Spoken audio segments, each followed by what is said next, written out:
Bismillahirrahmanirrahim. Assalamualaikum warahmatullahi wabarakatuh. Innal hamdalillah wassalatu wassalamu ala Rasulillah wa ala alihi wa ashabihi wa mawala. Asyhadu an la ilaha illallah wahdahu la syarikalah wa asyhadu anna Muhammadan abduhu wa rasuluh la nabiyya ba'dah. Rabbi shrahli sadri wa yassirli amri wahlul 'uqdatam min lisani yafqahu qawli amma ba'd. Alhamdulillah pada malam hari ini kita masih bisa dipertemukan oleh Allah Subhanahu wa taala di dalam kajian yang diselenggarakan oleh Tokoh Zen Busana dan Mauris. Mudah-mudahan apa yang kita lakukan pada malam hari ini menjadi amal soleh buat kita semua dan memperberat amal kebaikan kita nanti di yaumil akhir. Amin ya rabbal alamin. Salawat dan salam senantiasa kita curahkan kepada junjungan kita baginda Rasulullah Shallallahu Alaihi Wasallam, juga kepada keluarga, sahabat dan pengikutnya yang senantiasa istiqomah menjalankan risalahnya hingga yaumil akhir. Amin ya rabbal alamin. Sahabat-sahabat semua, insya Allah pada malam hari ini kita akan melanjutkan materi yang masih berkaitan dengan pekan yang lalu, yaitu pekan yang lalu Ihsanul Amal. Insya Allah pekan yang lalu kita semua sudah paham bahwa amal yang akan diterima oleh Allah atau amal yang akan mendatangkan pahala di sisi Allah itu syaratnya adalah dua.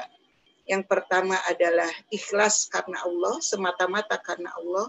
Kemudian caranya benar, sesuai dengan tuntunan syariat, sesuai dengan dalil-dalil yang sudah disampaikan oleh Allah Subhanahu wa taala dan baginda Rasulullah Shallallahu alaihi wasallam, juga ijma sahabat dan qiyas.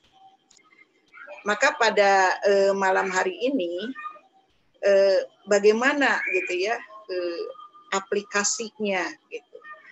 Karena kita sebagai pebisnis gitu ya, para pedagang, para pelaku muamalah jual beli juga jangan sampai ketinggalan bahwa apa yang kita lakukan ini jangan sampai sia-sia. Seperti minggu lalu yang sudah saya sampaikan, waktu kita mungkin habis dengan untuk bagaimana menaikkan omset, bagaimana kita melakukan penjualan yang bagus, yang menarik calon pembeli, bahkan banyak yang beli gitu ya. Tetapi ketika niat kita bukan karena Allah dan caranya tidak sesuai dengan apa yang sudah dituntunkan oleh baginda Rasulullah Shallallahu Alaihi Wasallam, maka waktu kita sia-sia, habis, tidak ada gunanya. Begitu juga sebaliknya, misalnya kita melakukan sudah dengan cara jual beli yang tadi yang benar gitu ya, sesuai dengan tuntunan syariat, tapi kita nggak tahu bahwa itu adalah disyariatkan di dalam Islam, itu pun termasuk yang sia-sia. Maka insya Allah pada malam hari ini supaya kita menyambungkan nih apa yang kita lakukan, apa yang dihabiskan waktu-waktu yang sudah Allah amanahkan kepada kita itu menjadi amal soleh semuanya gitu ya. Sehingga bukan hanya kita mendapatkan keberkahan atau kebaikan di dunia gitu ya, tetapi juga kita mendapatkan pahala dengan ganjaran surga nanti di akhirat gitu ya. Insya Allah itu yang akan malam ini kita sampaikan. Saya yang akan menyampaikan. Mudah-mudahan nanti teman-teman semua, sahabat-sahabat semua, ibu-ibu yang sudah mengikuti kajian ini bisa memahaminya, dan mungkin kalau ada nanti hal-hal yang perlu dipertanyakan, insya Allah nanti dibuka pertanyaan. Rasulullah Shallallahu Alaihi Wasallam pernah menyampaikan bahwa kerisauan Rasulullah, yaitu dalam sebuah hadis yang diriwayatkan oleh Imam Bukhari dan Muslim, yang bunyinya sebagai berikut. Bismillahirrahmanirrahim. Ya'ti 'alan nasi zamanun la yubalil mar'u ma akhadha minhu aminal halali aminal harami. Rasulullah Shallallahu Alaihi Wasallam bersabda, akan datang pada manusia suatu zaman ketika seseorang tidak peduli akan apa yang dia ambil, apakah dari yang halal ataukah dari yang haram.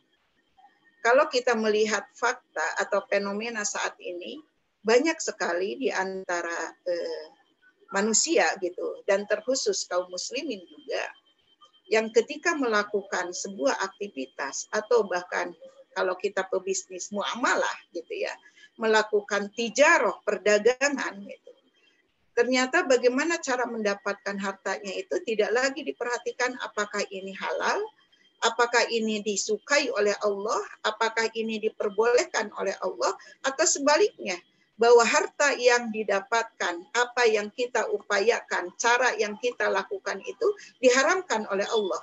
Nah, ini adalah masa saat ini gitu. Fenomena saat ini luar biasa gitu. Banyak manusia ini sudah tidak peduli lagi apa yang dia ambil, apakah dengan jalan halal atau haram. Yang penting asal keinginannya terpenuhi, maka dia akan lakukan.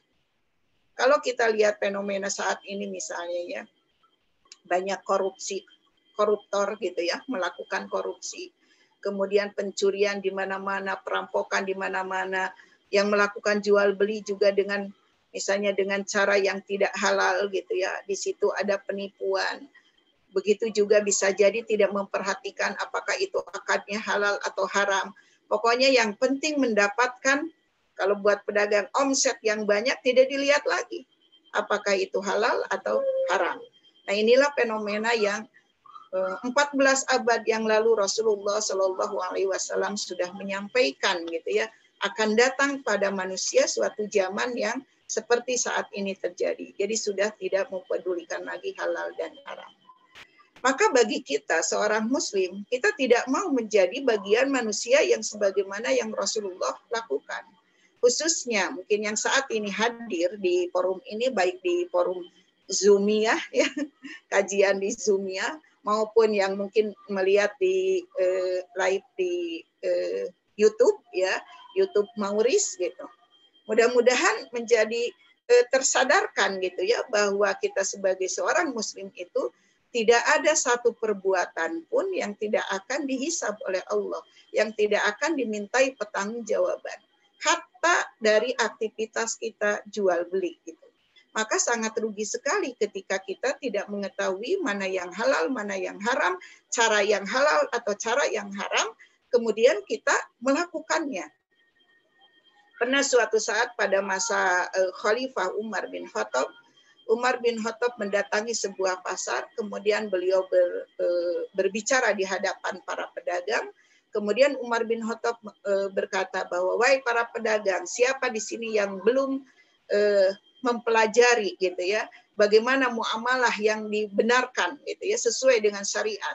Ternyata di pasar itu masih banyak orang-orang yang belum tahu gitu ya, bagaimana muamalah yang disyariatkan di dalam Islam itu. Maka kata Umar bin Khattab, maka orang-orang yang belum tahu ilmunya keluar dari pasar, tinggalkan perdagangannya gitu ya. Karena pedagang yang tidak tahu ilmunya pasti akan melakukan perbuatan riba gitu ya. Itu yang dikatakan oleh Umar bin Khattab. Nah, Rasulullah mengatakan seperti ini.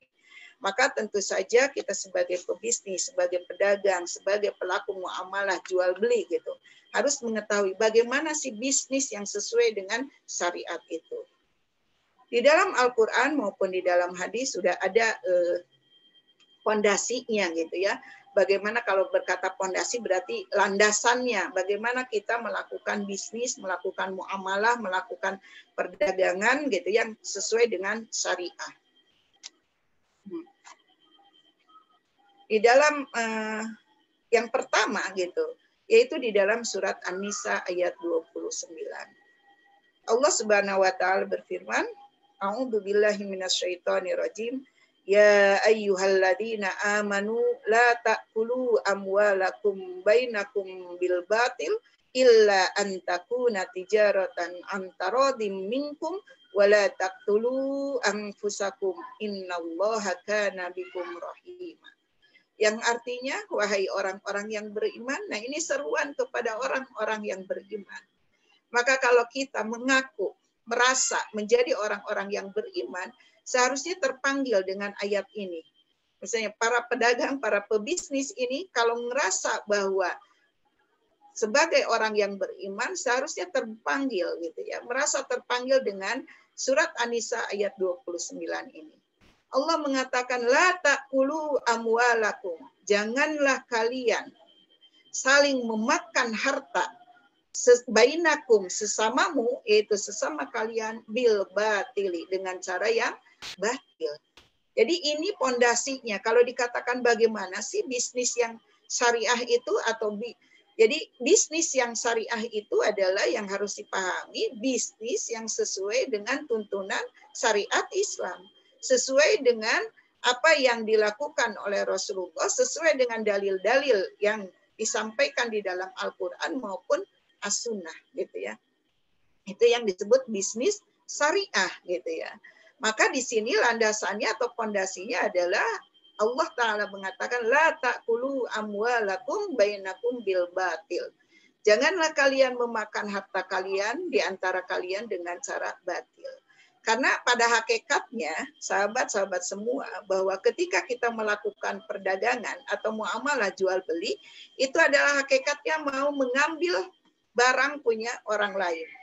Misalnya gini, ketika kita mau membeli sendal gitu ya, ketika kita menginginkan sendal gitu ya, kemudian kita beli sendal itu hakikatnya adalah kita mengambil kepunyaan orang lain. Maka Allah mengatakan la ta'kulu, kalau di dalam tafsirnya juga dijelaskan la ta'kulu ini adalah la ta'khudu. Janganlah kalian mengambil harta kalian bainakum bil batil gitu ya, dengan cara yang batil. Jadi ketika kita butuh sendal, kemudian kita mengambil sendal dari yang punya orang lain, janganlah mengambilnya dengan cara yang batil. Maka apa yang disyariatkan gitu ya, illa gitu ya. Nah, kecuali antakuna tijaratan, kecuali dengan jalan perniagaan. Dengan cara tijaroh, maka ketika kita membutuhkan misalnya sendal, kita bukan hanya mengambil sendal tanpa izin, tetapi dengan cara membelinya. Jadi berpindah dari kepunyaan seseorang gitu ya, berpindah kepada kita dengan cara perdagangan atau dengan cara perniagaan, yaitu jual beli antara diminkum gitu, yang berlaku dengan suka sama suka. Nah, ini yang menjadi landasan bisnis syariah gitu. Jadi kita mengambil yang awalnya milik orang lain gitu ya, kemudian dengan cara perniagaan, bukan cara. Jadi sebenarnya seorang pencuri misalnya ketika melihat barang yang berharga atau apapun gitu ya milik orang lain, ketika dia menginginkan dia mengambil tuh. Berarti dia mengambil harta orang lain. Hanya caranya dengan batil, dengan cara yang batil, dengan cara yang salah, dengan cara yang tidak sah gitu ya, tidak dibenarkan di dalam syariat.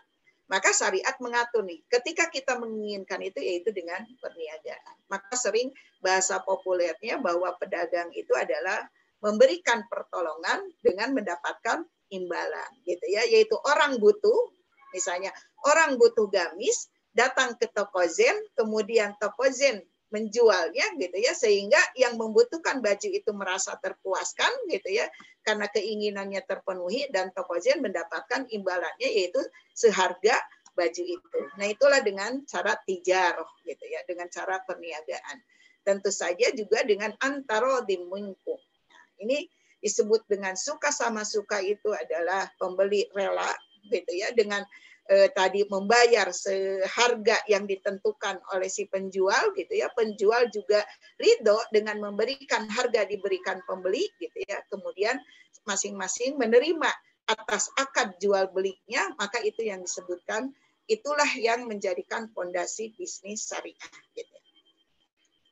Kemudian selain ayat ini ada juga dalil yang lain gitu ya, kenapa kita itu harus melakukannya itu dengan landasan syariat. Seperti tadi di awal saya mengatakan bahwa kalaupun saat ini teman-teman semua, sahabat-sahabat semua, ibu-ibu yang hadir di sini bahwa sudah melakukan seperti itu kok. Selama ini saya melakukannya benar gitu. Ketika ada yang membutuhkan, misalnya nih ya, di sini juga hadir para reseller Xiaomi ya.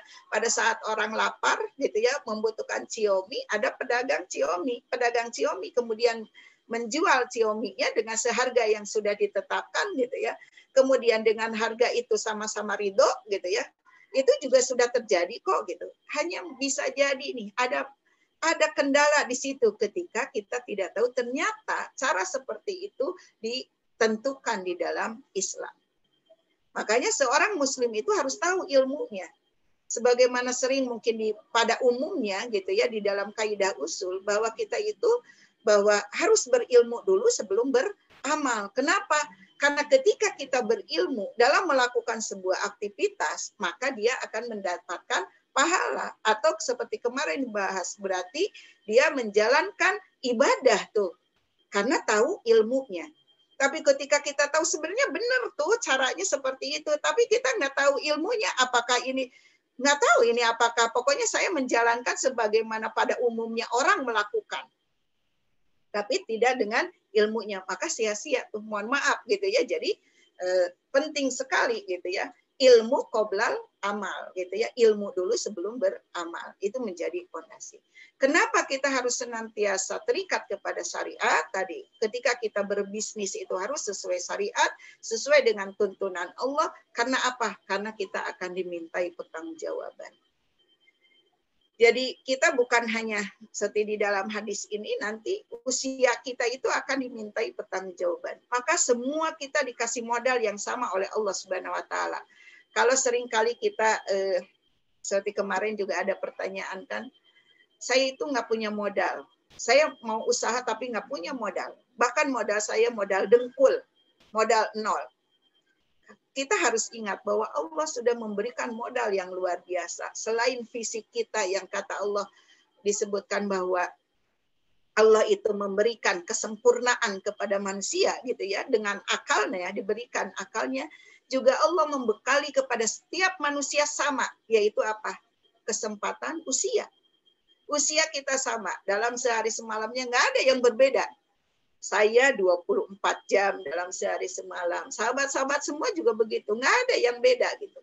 Maka kalau ada yang menjadikan misalnya waktu gitu ya, karena saking sibuknya, aduh kayaknya saya kurang waktu nih, jadi tidak bisa melakukan ini.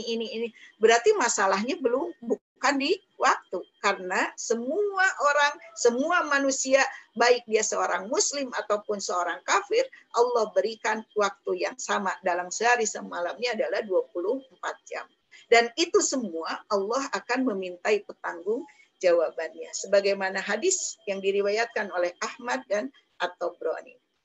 Bismillahirrahmanirrahim. La tazulu qadama ibni Adam yaumal qiyamah min indi rabbihi hatta yus'ala an khamsin an umrihi gitu ya. Kedua telapak kaki seorang anak Adam, yaitu kita manusia. Jadi kita itu ibu-ibu salah ya kalau dulu belajar lagi SD mungkin yang pakai teori Darwin, katanya kita keturunan dari monyet gitu ya asalnya. Padahal ini hadis Rasulullah 14 abad yang lalu sudah menyampaikan bahwa kedua telapak kaki seorang anak Adam, kita ini adalah keturunan Nabi Adam, keturunan dari manusia gitu ya.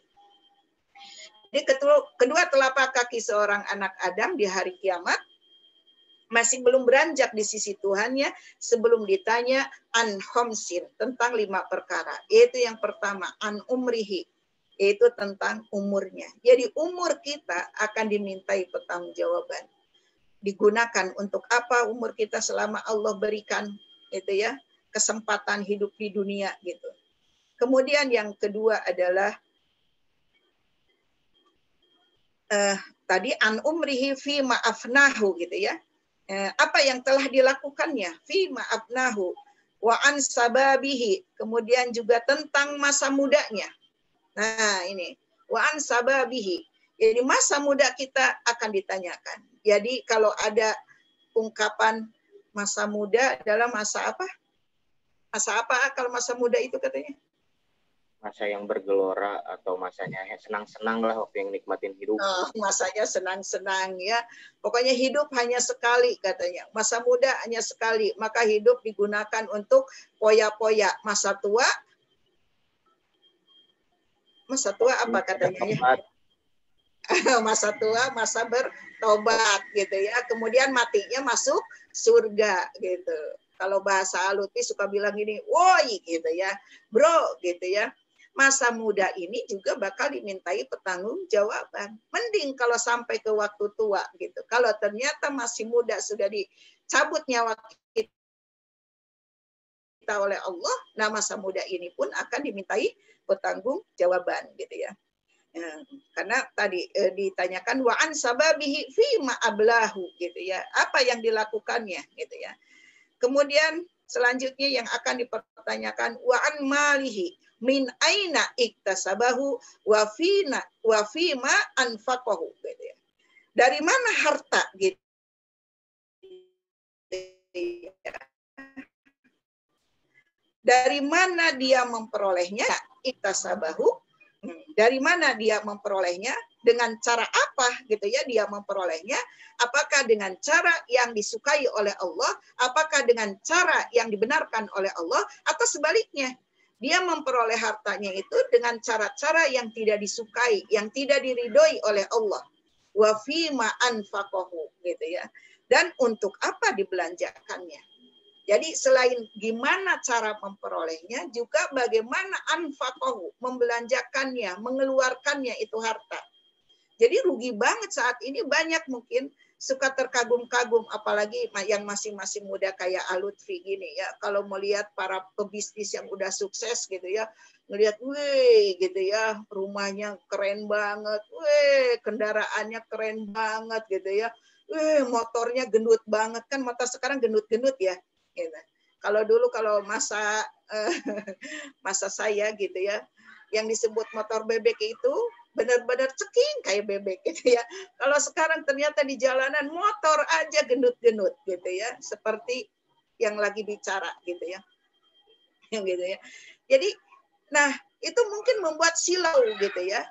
Padahal gitu ya, jangan lupa gitu bahwa itu semua akan dipertanyakan dari mana dia gitu ya, cara mendapatkannya dengan cara apa gitu ya.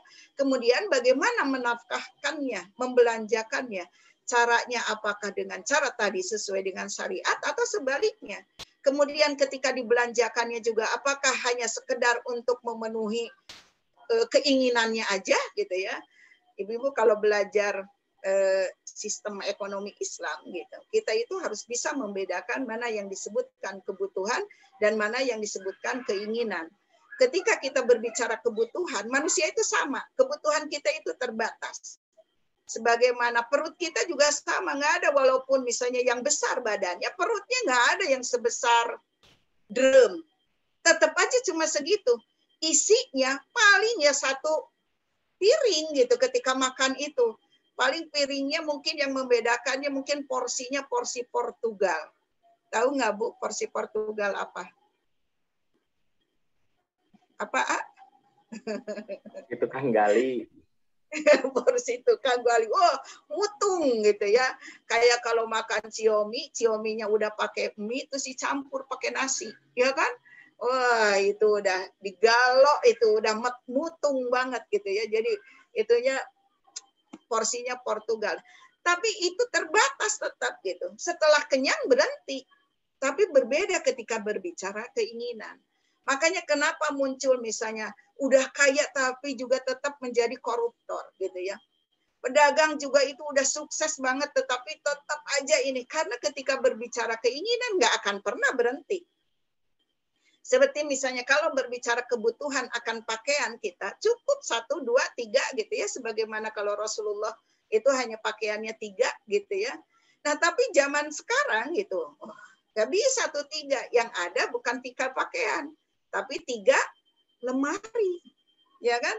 Kalau sudah punya yang warna merah, besok keluar merah muda, pengen beli lagi. Keluar lagi merah tua, pengen beli lagi. Merahnya agak keungu-unguan, merahnya agak keping-pingan, beda lagi tuh gitu ya. Nah, itu berbicara keinginan gitu. Maka itu yang akan dipertanyakan oleh Allah, bagaimana cara kita mendapatkannya dan bagaimana apa yang sudah didapatkan itu dibelanjakan. Apakah dibelanjakan di jalan Allah atau sebaliknya hanya digunakan untuk kehidupan yang tidak ada gunanya gitu ya. Nah, ini penting.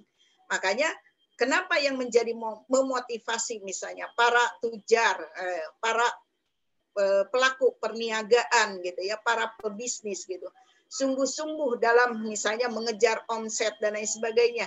Kalau yang punya misi bukan untuk hanya sekedar memenuhi kebutuhan pokok dirinya sendiri atau dengan pasangannya, tetapi lebih dari itu gitu ya. Karena apa? Tadi akan dimintai pertanggungjawaban di cara membelanjakannya.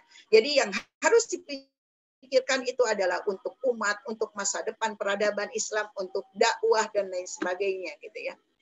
Kemudian yang selanjutnya yang akan ditanyakan itu adalah juga ilmu gitu ya. Apa yang dia kerjakan dengan ilmunya gitu ya.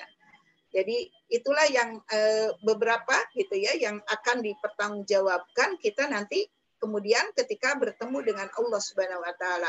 Maka penting banget bahwa kita sebagai pebisnis yang mungkin hari-harinya dihabiskan dalam aktivitas itu harus benar gitu ya. Supaya apa? Supaya mendapatkan pahala di sisi Allah, yaitu dengan diberikan ganjaran surga. Gitu. Kemudian nih yang paling mengerikan adalah gitu ya. Kenapa kita harus sesuai dengan syariat? Karena ketika tidak sesuai dengan syariat, kalau tadi misalnya kalau sesuai syariat, sesuai dengan apa yang Allah inginkan, maka Allah memberikan ganjaran surga, memberikan pahala, yaitu dengan ganjaran surga. Sebaliknya, ketika menyimpang dari syariat, berarti kalau yang tadi mendapatkan pahala, sebaliknya ini mendapatkan dosa. Gitu ya, dosa gitu ya. Dosa ini secara umum siapapun, bukan hanya pebisnis gitu ya, siapapun akan mendapatkan itu ketika apa yang dia lakukannya itu tidak sesuai dengan syariat gitu. Maka begitu juga para pebisnis gitu ya, para pelaku perniagaan. Hadis ini cukup panjang, tetapi intinya gitu ya, Rasulullah menanyakan kepada sahabat, tahukah kalian gitu ya, siapa yang bangkrut? Nah, jawabannya seperti kita gitu ya. Saya sebenarnya pengennya interaktif ya, cuma karena keterbatasan media gitu ya dengan Zoom ini, jadi saya ngomong sendiri nih ya. Jadi nanti kesempatan tanyanya nanti. Jadi siapa kata Rasulullah yang bangkrut ini? Kemudian para sahabat mungkin seperti bayangan kita ketika ditanya, coba siapa yang disebut bangkrut itu? Jawaban pada umumnya apa dijawabnya? Siapakah orang yang bangkrut? Miskin Kenapa? Harta. Miskin harta, terus apa? Apalagi ya? Yang nggak punya yang nggak punya, pokoknya nggak punya harta, terus ya pokoknya kelihatan lah penampilannya kurang pantas lah yang bangkrut itu. Yang asetnya udah nggak ada gitu. Gitu ya, mewakili suara umum gitu ya, bahwa kalau yang disebut bangkrut itu berarti dia nggak punya, kata sahabat ditanyakan, dia tidak punya dirham. Innal muflisa in ummati gitu ya. Jawabannya la dirhamalahu wala mata'a.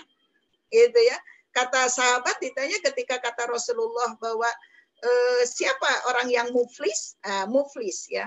Jadi sahabat-sahabat semua, ibu-ibu nih kalau punya anak jangan dikasih nama muflis ya.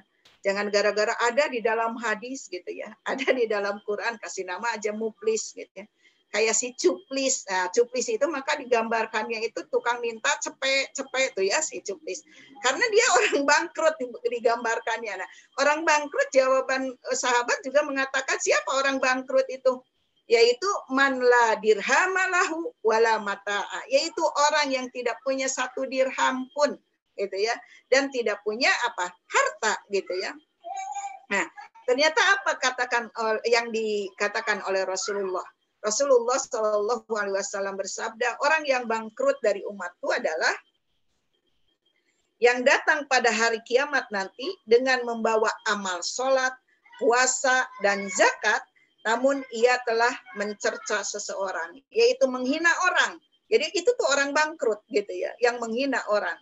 Kemudian menuduh orang berzina, hati-hati ini ya, nuduh orang berzina, memakan harta orang. Nah ini nih, kalau karena ini saya berbicara dengan para pebisnis gitu, ini memakan harta orang karena sebenarnya muamalah itu tadi mengambil harta orang gitu ya, tapi jangan sampai dengan cara yang batil.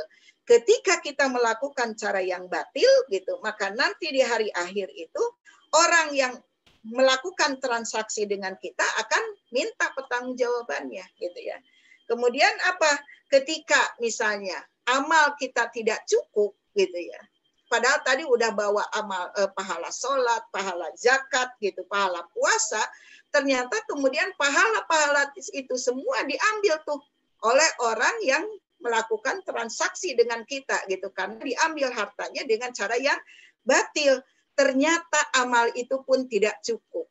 Kemudian apa yang harus dia pertanggungjawabkan karena amalnya nggak cukup gitu ya. Maka kata Rasulullah, diambillah tuh gitu ya dosa-dosa yang tadi dizolimi itu, kemudian ditimpakan kepada orang tersebut gitu ya, sehingga apa, orang tersebut dilemparkan ke dalam neraka. Nah ini sebenarnya sudah ancaman dari Allah Subhanahu wa taala yang disampaikan oleh baginda Rasulullah Shallallahu alaihi wasallam. Ancaman bagi orang-orang yang tidak melakukan muamalah sesuai dengan syariat gitu ya, yaitu dengan bisa jadi gitu ya dengan cara-cara yang batil. Maka inilah gitu ya, sehingga bisnis kita itu wajib terikat kepada syariat sebagaimana yang disampaikan di dalam Al-Qur'an, yaitu surat Al-Jasiyah ayat 18. A'udzubillahi minasyaitonirrajim. Bismillahirrahmanirrahim. Tsumma ja'alnaka 'ala syari'atin minal amri fattabi'ha wa la tattabi' ahwa'al ladzina la ya'lamun. Kemudian kami jadikan kamu berada di atas suatu syariat gitu ya. Tsumma ja'alnaka 'ala syari'atin.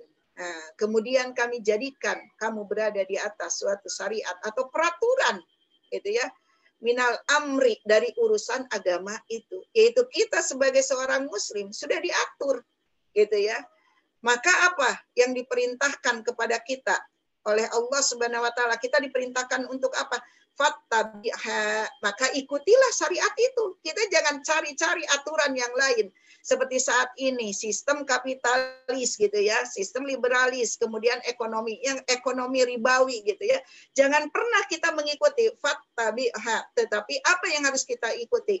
Hanya mengikuti syariat Islam, hanya mengikuti aturan-aturan yang dibawa oleh baginda Rasulullah Shallallahu alaihi wasallam. Wala tattabi ahwa alladzina la ya'lamun. Janganlah kamu ikuti hawa nafsu orang-orang yang tidak mengetahui. Karena manusia ini terbatas. Kita hidup ke dunia ini kalau bukan karena tuntunan baginda Rasulullah Shallallahu alaihi wasallam, kita nggak tahu apa-apa. Maka Allah mengirimkan utusannya yaitu Rasulullah Shallallahu alaihi wasallam, kemudian memberikan wahyu yaitu berupa Al-Qur'an dan As-Sunnah. Nah, itulah yang harus kita ikuti. Karena larangannya wala tattabi ahwa alladzina la ya'lamun. Apa yang disebut dengan hawa nafsu itu adalah keinginan manusia. Manusia nggak mau diatur dengan aturan Allah. Jadi hawa nafsu. Disebutnya juga, ini udah jadi bahasa sehari-hari ya, itu mah hawa nafsu gitu ya. Kalau kita lihat sesuatu gitu, aduh tergiur, apalagi emak-emak gitu ya, di rumah udah panci udah berderet gitu ya, begitu ada yang jualan panci lagi, langsung wis gitu ya, bergetar hatinya gitu ya, karena ini melihat pancinya beda. Begitu kata suaminya bilang, kan itu panci masih banyak, ini beda Pak pancinya, luar biasa. Ini panci terkini, ini keunggulannya begini-begini. Setelah beli, besoknya keluar lagi model panci terbaru. Namanya pedagang kan senantiasa diperbarui, enggak? Gitu ya. Begitu keluar panci baru tergoda lagi gitu ya. Jadi itu yang disebut, makanya kan kata suaminya, awas, itu hawa nafsu gitu ya, jangan diikuti. Udah jadi bahasa sehari-hari, insya Allah bisa dipahaminya. Nah itulah gitu ya. Kemudian setelah kita tahu bahwa ternyata bisnis itu wajib terikat kepada syariat, maka Allah menjanjikan kepada orang-orang yang taat kepada syariatnya, orang-orang yang senantiasa dalam melakukan seluruh aktivitasnya, seluruh perbuatannya hanya distandarkan kepada aturan Allah, Allah menjanjikan yang luar biasa. Yaitu di dalam surat At-Tolak ayat 2 dan 3. A'udzubillahi minasyaitonirrajim. Wa may yattaqillaha yaj'al lahu makhraja. Jadi Allah menjanjikan barang siapa yang bertakwa kepada Allah. Insya Allah ibu-ibu mungkin ya udah paham. Kata takwa di sini adalah apa? Singkatnya karena kalau diperjelas lebih detail sebagaimana tafsir, para mufassirin menjelaskan nanti waktunya habis gitu ya. Takwa di sini adalah menjalankan seluruh perintah Allah, meninggalkan seluruh larangan Allah. Tidak ada pendapat manusia, tidak ada pendapat mengikuti aturan-aturan manusia, tetapi hanya Allah yang diikuti, hanya Allah gitu, larangan Allah yang ditinggalkan. Maka Allah menjanjikan yaj'allahu makhraja. Maka Allah lah yang akan memberikan gitu ya, mengadakan baginya jalan keluar, makhraja. Kalau ibu-ibu belajar bahasa Arab, makhrajan ini adalah isim nakirah. Isim nakirah itu umum, tidak khusus. Jadi makhrajan, berbagai macam jalan keluar. Maka bisa jadi kalau bisnis kita nih ngadet-ngadet gitu ya, kayaknya muncul lagi masalah, muncul lagi persoalan, kok rugi terus, kok begini banyak masalah. Jangan-jangan ini masalahnya. Belum menjadi orang yang bertakwa, belum distandarkan kepada aturan Allah. Gitu ya, karena syaratnya yang Allah berikan jalan keluar gitu ya, jalan keluar yang luar biasa dari mana saja, yaitu orang-orang yang bertakwa. Kemudian apalagi yang dijanjikan Allah? Nah ini, wa yarzuqhu min haitsu la yahtasib. Dan Allah akan memberikan rizki min haitsu la yahtasib, dari arah yang tidak disangka-sangka. Nah ini juga sebenarnya kalau dijadikan materi ya tentang rizki ini, wah ini mantap nih. Karena apa? Kadang-kadang kita itu menghitung rizki itu hasil dari upaya kita. Ketika misalnya satu hari seorang pebisnis tidak menghasilkan uang, kata dia bilang bahwa waduh hari ini nggak dapat rizki nih, katanya gitu. Bilangnya begitu. Atau misalnya dia mengatakan nih habis sih, hari ini saya diberikan sakit jadi aja nggak dikasih rizki. Jualannya agak sepi nih, karena misalnya ownernya lagi sakit, atau karena adminnya sakit, atau karena karyawan andalannya tidak hadir. Maka kemudian kata dia nih, rizki kita jadi sempit. Padahal apa? Ini Allah udah mengatakan di dalam surat At-Tolak ayat 2-3 ini, bahwa orang bertakwa itu yang pertama Allah kasih jalan keluar gitu dari setiap persoalan, dari setiap kesulitannya. Dan yang kedua Allah memberikan rizki min haitsu la yahtasib. Jadi syaratnya kita mendapatkan rezeki dari Allah itu bukan karena kita jago jualan, bukan karena kita ini adalah pebisnis sehingga misalnya kalau pegawai itu tidak mendapatkan rezeki yang banyak, bukan. Tetapi syaratnya kata Allah tadi, mayyattaqillah, yaitu yang senantiasa mengikuti aturan Allah. Siapapun dia, sebagai apapun dia. Sebagai ibu, dia taat kepada Allah. Sebagai istri, dia taat kepada Allah. Sebagai pebisnis, dia juga taat kepada Allah. Sesuai dengan aturan. Dia sebagai ibu juga menjalankan aturan Allah. Meninggalkan larangannya. Menjadi seorang karyawan juga taat kepada Allah. Maka itulah syaratnya mendapatkan rezeki itu taat.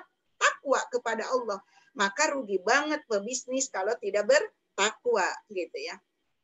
Kemudian yang di ayat selanjutnya, wa may yatawakkal 'alallah fahuwa hasbuh. Maka barang siapa yang bertawakal kepada Allah cukup udah. Allah mencukupkan keperluannya. Jadi sebenarnya hidup kita ini adalah pemberian dari Allah. Bukan karena kehebatan kita, bukan karena kepintaran kita, bukan karena sekolah kita, bukan karena orang tua kita, bukan.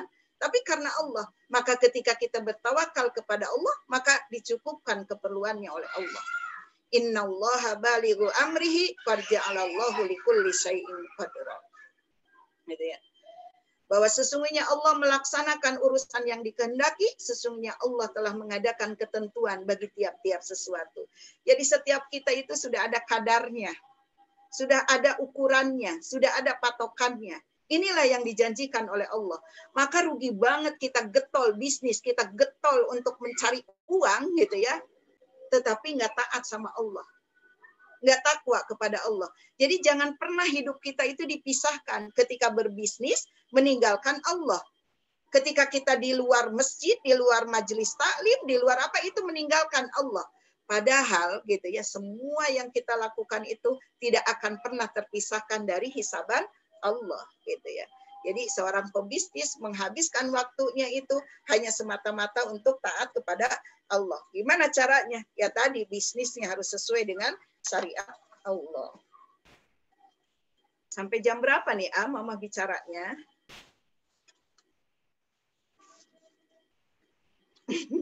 Si banyak ya? Sampai setengah. Berapa menit lagi? 10 menitan lagi lah. 10 menit. Oke ya, 10 menit kita ngebut ya. Kita lanjut. Maka ketika tadi pondasinya udah didapatkan, maka barulah kemudian kita akan mendapatkan keberkahan dari Allah Subhanahu wa taala. Kan senantiasa kita bicara mohon doanya, misalnya ya doakan biar usaha kita ini berkah gitu ya. Nah, kita harus tahu dulu nih, bisnis yang berkah itu yang seperti apa gitu ya. Karena tadi dengan kita mengikuti ketaatan kita itu ya hanya kepada Allah, baik perintah maupun larangannya, maka bisnis kita pun akan menjadi berkah. Apa makna berkah ini? Singkat ceritanya gitu ya, para jumhur ulama mendefinisikan berkah itu ziyadatul khair, bertambahnya kebaikan.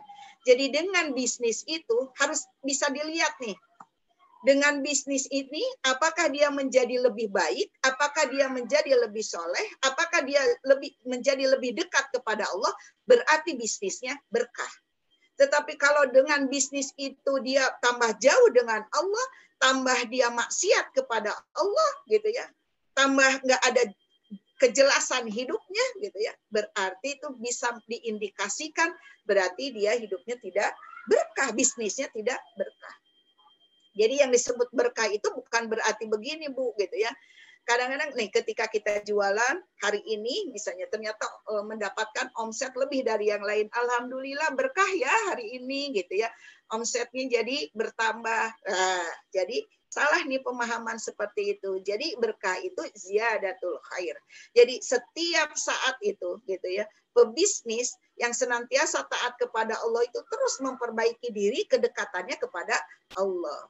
Misalnya ya, dengan kemudian dia diberikan kesehatan oleh Allah, anak-anaknya tambah soleh gitu ya. Kemudian juga kehidupan suami istrinya sakinah, mawadah, warohmah gitu ya. Kemudian di dalam ibadahnya khusyuk dan lain sebagainya. Berarti gitu, dia tuh mendapatkan keberkahan itu. Karena apa? Semakin tambah baik gitu ya kebaikannya. Jadi Rasulullah Shallallahu Alaihi Wasallam bersabda bahwa at-tajirul aminu as-saduku al-muslimu ma'as-suhada. Nah ini nih gitu ya, menjadi kunci gitu ya. Kendaraan menuju surga seorang pebisnis itu adalah bisnis yang berkah. Jadi apa tujuannya gitu? Jadi seorang pebisnis itu adalah bukan hanya memikirkan semata-mata mendapatkan keuntungan di dunia, tanpa memperhatikan bagaimana kehidupan akhirat. Jadi pebisnis itu senantiasa mengkaitkan hidupnya di dunia itu untuk akhirat. Jadi dunia ini semata-mata menjadi ladang, menjadi sawahnya yang nanti akan dipanen nanti di akhirat ya. At-tajirul aminu, seorang pedagang muslim yang al-amin, yang jujur, as-saduku, dan yang amanah, yaitu yang terpercaya, adalah al-muslimu ma'as-suhada. Yang mereka itu nanti bersama para nabi, para siddiqin, dan para suhada, yaitu di hari kiamat nanti. Gitu. Nah inilah seharusnya yang menjadi tujuan kita.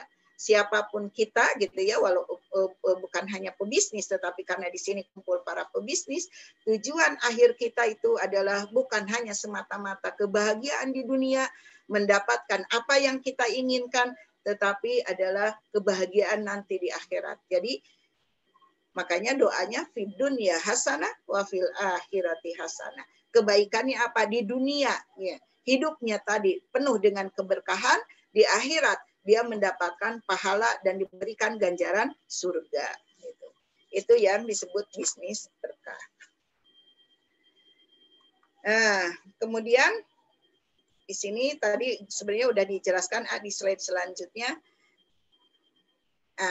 Bisnis syariah itu adalah seluruh aktivitas usaha manusia yang terikat dengan hukum syariah. Ini sudah dijelaskan. Kita lanjut. Hukum syariatnya gitu ya. Apa yang disebut dengan hukum syariat? Karena diulang-ulang tadi harus sesuai dengan hukum syariat gitu ya.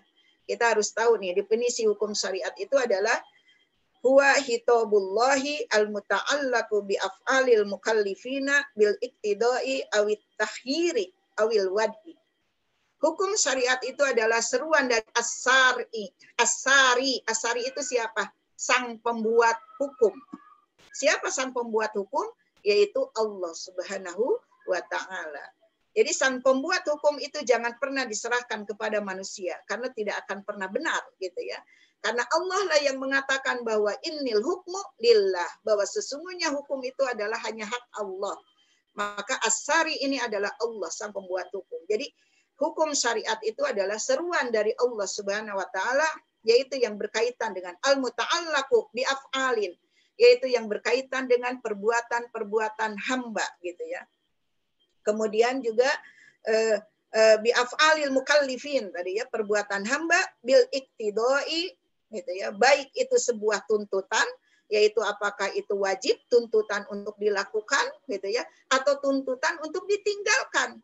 Misalnya tuntutan yang diwajibkan hukumnya menjadi wajib, tuntutan untuk ditinggalkan hukumnya menjadi haram atau makruh gitu ya, awit tahyiri gitu ya. Atau tuntutan itu ada 3 nih, tuntutan diwajibkan, diperintahkan gitu ya, dengan ganjaran yang luar biasa, diberikan pujian oleh Allah, yaitu wajib, maka kita wajib melakukannya kalau hukumnya wajib. Kemudian yang kedua, tuntutan untuk senantiasa dilakukan, anjuran gitu ya, yaitu hukumnya yang disebut as-sunnah, sunnah atau mandu gitu ya, yaitu ketika kita melakukannya mendapatkan pahala, ketika tidak melakukannya kita tidak mendapatkan pahala sunnah. Kemudian yang ketiga adalah tuntutan untuk meninggalkan, yaitu bisa jadi tuntutan untuk meninggalkan itu haram, sehingga ketika dia melakukan keharaman itu dia berdosa, ketika meninggalkannya justru dia berpahala. Kemudian tuntutan meninggalkan selanjutnya adalah makruh, ketika melakukan gitu ya, dia dibenci oleh Allah, ketika kemudian kita meninggalkannya mendapatkan pahala. Awit tahyiri atau pilihan itu adalah yang disebut mubah, dilakukan nggak dapat pahala, tidak dilakukan pun mendapatkan pahala gitu ya. Nah, inilah ketetapan dari Allah. Maka kita mengenal nih hukum syariat itu apa, yaitu yang disebut hukum syariat itu ada 5, yaitu wajib, sunnah, makruh, kemudian mubah, dan haram. Gitu ya. Jadi ada 5. Insya Allah ibu-ibu semua kan hukum itu udah tahu tuh hukum syariat itu. Jadi perbuatan kita tidak lepas dari hukum syariat ini. Kalau wajib, kudu langsung dilakukan. Kalau haram, kudu langsung ditinggalkan. Karena tadi berdosa kalau kita melakukannya. Sunnah, kita upayakan semaksimal mungkin untuk melakukannya. Kemudian makruh, kita berupaya semaksimal mungkin untuk meninggalkannya. Dan mubah itu pilihan gitu ya, karena dilakukan tidak berdosa, ditinggalkan juga tidak berdosa gitu ya. Itu yang disebut dengan boleh atau mubah. Jadi nggak semua perbuatan itu mubah, boleh. Sering kan ditanya, ini boleh nggak? Boleh. Ini boleh nggak? Boleh. Padahal nggak semua perbuatan itu hukumnya mubah. Nah ini penting kita tahu sebagai pebisnis juga gitu ya, karena kita juga manusia yang bakal dimintai pertanggungjawaban oleh Allah Subhanahu wa taala. Lanjut, Kak. Maka di dalam syariat Islam gitu ya, ini tercakup ke dalam 3 gitu ya, yaitu yang pertama, syariat Islam itu atau aturan Allah itu turun adalah yang pertama untuk mengatur hubungan kita dengan Allah gitu ya. Hubungan kita dengan Allah, yaitu urusannya bab akidah, bab ibadah, itu mengatur hubungan manusia dengan Allah, interaksi manusia dengan Allah. Maka diatur dengan bagaimana cara kita menyembah kepada Allah, bagaimana akidah nih, itu hubungan kita dengan Allah. Kemudian yang kedua, cakupan syariat Islam itu adalah yang mengatur sesama manusia. Nah ini nih banyak nih yang mengatur sesama manusia ini. Ada yang disebut muamalah. Muamalahnya apa aja? Dalam muamalah itu bukan hanya ekonomi aja ya Bu, tetapi ada sistem pemerintahan, ada sistem ekonomi, ada sistem pergaulan, pendidikan, kemudian juga termasuk politik, baik dalam maupun luar negeri. Itu yang disebut muamalah. Maka Islam itu mengatur itu semua tuh. Pergaulan ada aturannya, sebagaimana ibu-ibu tahu kan kenapa di dalam Islam itu sampai diperintahkan ketika seorang wanita ketemu dengan laki-laki atau sebaliknya, ada aturannya. Karena kalau tidak diatur akan menyebabkan kerusakan. Maka sampai ketika pertemuannya aja kalau melihat laki-laki godul basor, kita diperintahkan untuk menundukkan pandangan, begitu juga sebaliknya. Nah, itu aturan mengatur sesama manusia, gitu ya. Kalau dijelaskan ini panjang. Ini kita bicara bisnis dulu, hanya saya ingin menunjukkan bahwa syariat Islam itu mengatur itu semua. Baik soal pemerintahan, ekonomi, pergaulan, pendidikan, politik, luar negeri, itu semua diatur. Dan itu ada aturannya di dalam Islam. Jadi berarti kita itu nih selama ini, ilmu kita segimana ya gitu. Ternyata semuanya diatur. Berarti misalnya jadi pejabat negara, menjadi pejabat daerah, dan lain sebagainya, itu ada aturannya tuh. Dan semuanya akan dimintai pertanggungjawaban, gitu ya. Jadi nggak sembarangan nih jadi manusia ini, gitu ya. Begitu juga hukum sanksi, ya, berbicara tentang ukubat. Ukubat itu sanksi hukum. Ada mukhalafat, ada hudud, ada takjir, dan lain sebagainya. Nah, itu semua diatur dalam syariat Islam. Kemudian yang ketiga adalah syariat Islam itu mengatur interaksi manusia dengan dirinya sendiri, yaitu di dalam bab makanan, pakaian, akhlak, itu adalah syariat Islam yang mengatur interaksi manusia terhadap dirinya sendiri. Jadi makanya ada aturan mana makanan yang halal, mana makanan yang haram, bagaimana cara makan gitu. Itu diatur dalam Islam. Termasuk pakaian kita kan, kenapa kita berpakaian seperti ini kalau perempuan gitu ya, karena ada aturannya. Begitu juga akhlak, ada aturannya. Nah, kalau kita lihat tuh dari cakupan syariat Islam seperti ini, silakan ibu-ibu, sudah berapa banyak yang kita ketahui tentang cakupan syariat ini. Karena bahaya kalau kita tidak mengetahui semuanya nih. Ketika kita melakukan sebuah aktivitas, dilihat tentang apa nih? Kalau keluar dari aturan Allah, berarti kita itu belum menjadi orang-orang yang bertakwa tadi, gitu ya. Nah, begitu juga pebisnis. Lanjut, karena ini perlu kalau didetaili satu-satu, wah, ibu-ibu nanti bisa jadi S3 ini. Gitu ya. Nah, sekarang saya fokusnya di muamalah gitu ya, karena tadi mengatur sesama manusia itu adalah muamalah gitu ya. Apa yang disebut dengan muamalah? Muamalah itu al-ahkamus syar'iyyatu al-muta'alliqatu bi amri dunya gitu ya. Muamalah itu adalah hukum-hukum syara yang berkaitan dengan urusan dunia gitu ya. Apa yang dimaksud dengan urusan dunia itu adalah interaksi antar manusia dengan manusia yang lainnya. Seperti apa? Jual beli gitu ya. Dalam jual beli nanti gitu ya ada syirkah. Nah, ibu-ibu mungkin udah belajar tentang syirkah. Jangan-jangan lebih tahu kalau disebut PT, CP gitu ya. Nah, di dalam Islam pun ada syirkah. Makanya di dalam jual beli, di dalam usaha gitu ya. Nanti kalau jual beli kan sepertinya pedagang ya.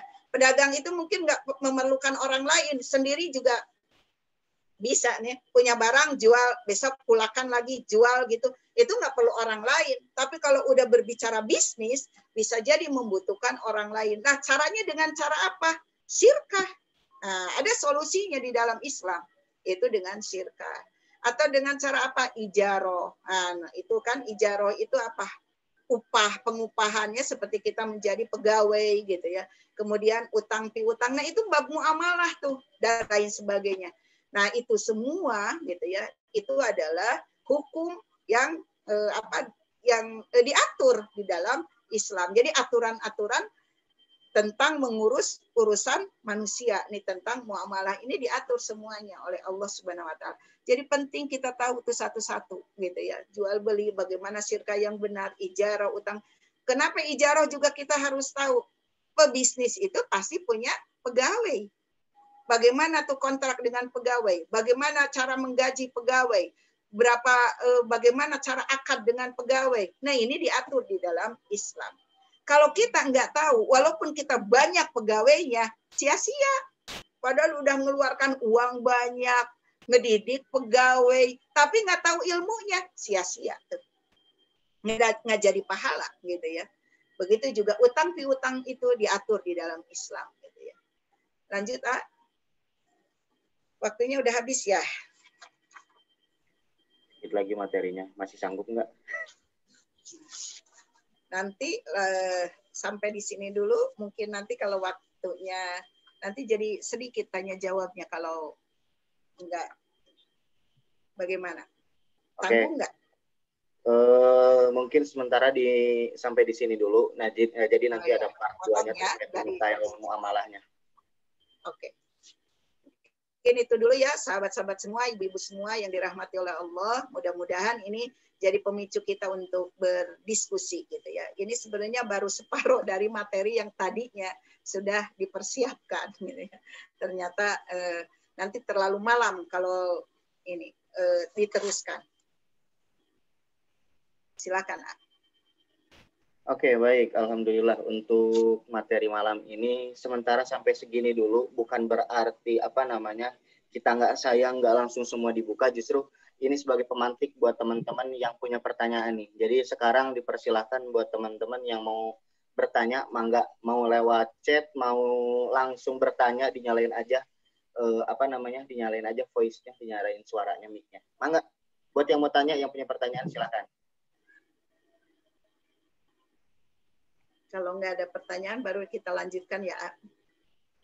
Ya, ada pertanyaan nggak? Minimal ada pertanyaan dulu, biar jadi bahan diskusi dulu sampai di titik penjelasan pengertian muamalah secara umum ya. Ini belum masuk ke pendetailannya. Mangga, buat yang mau tanya dipersilahkan.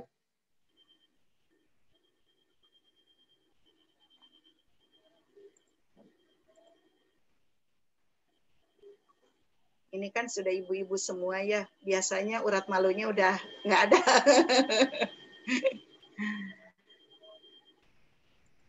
Oh, Bu Haji, di komen ada yang bilang saya malah nunggu tadi slide akad, Kang. Oh, ada yang nunggu slide akad.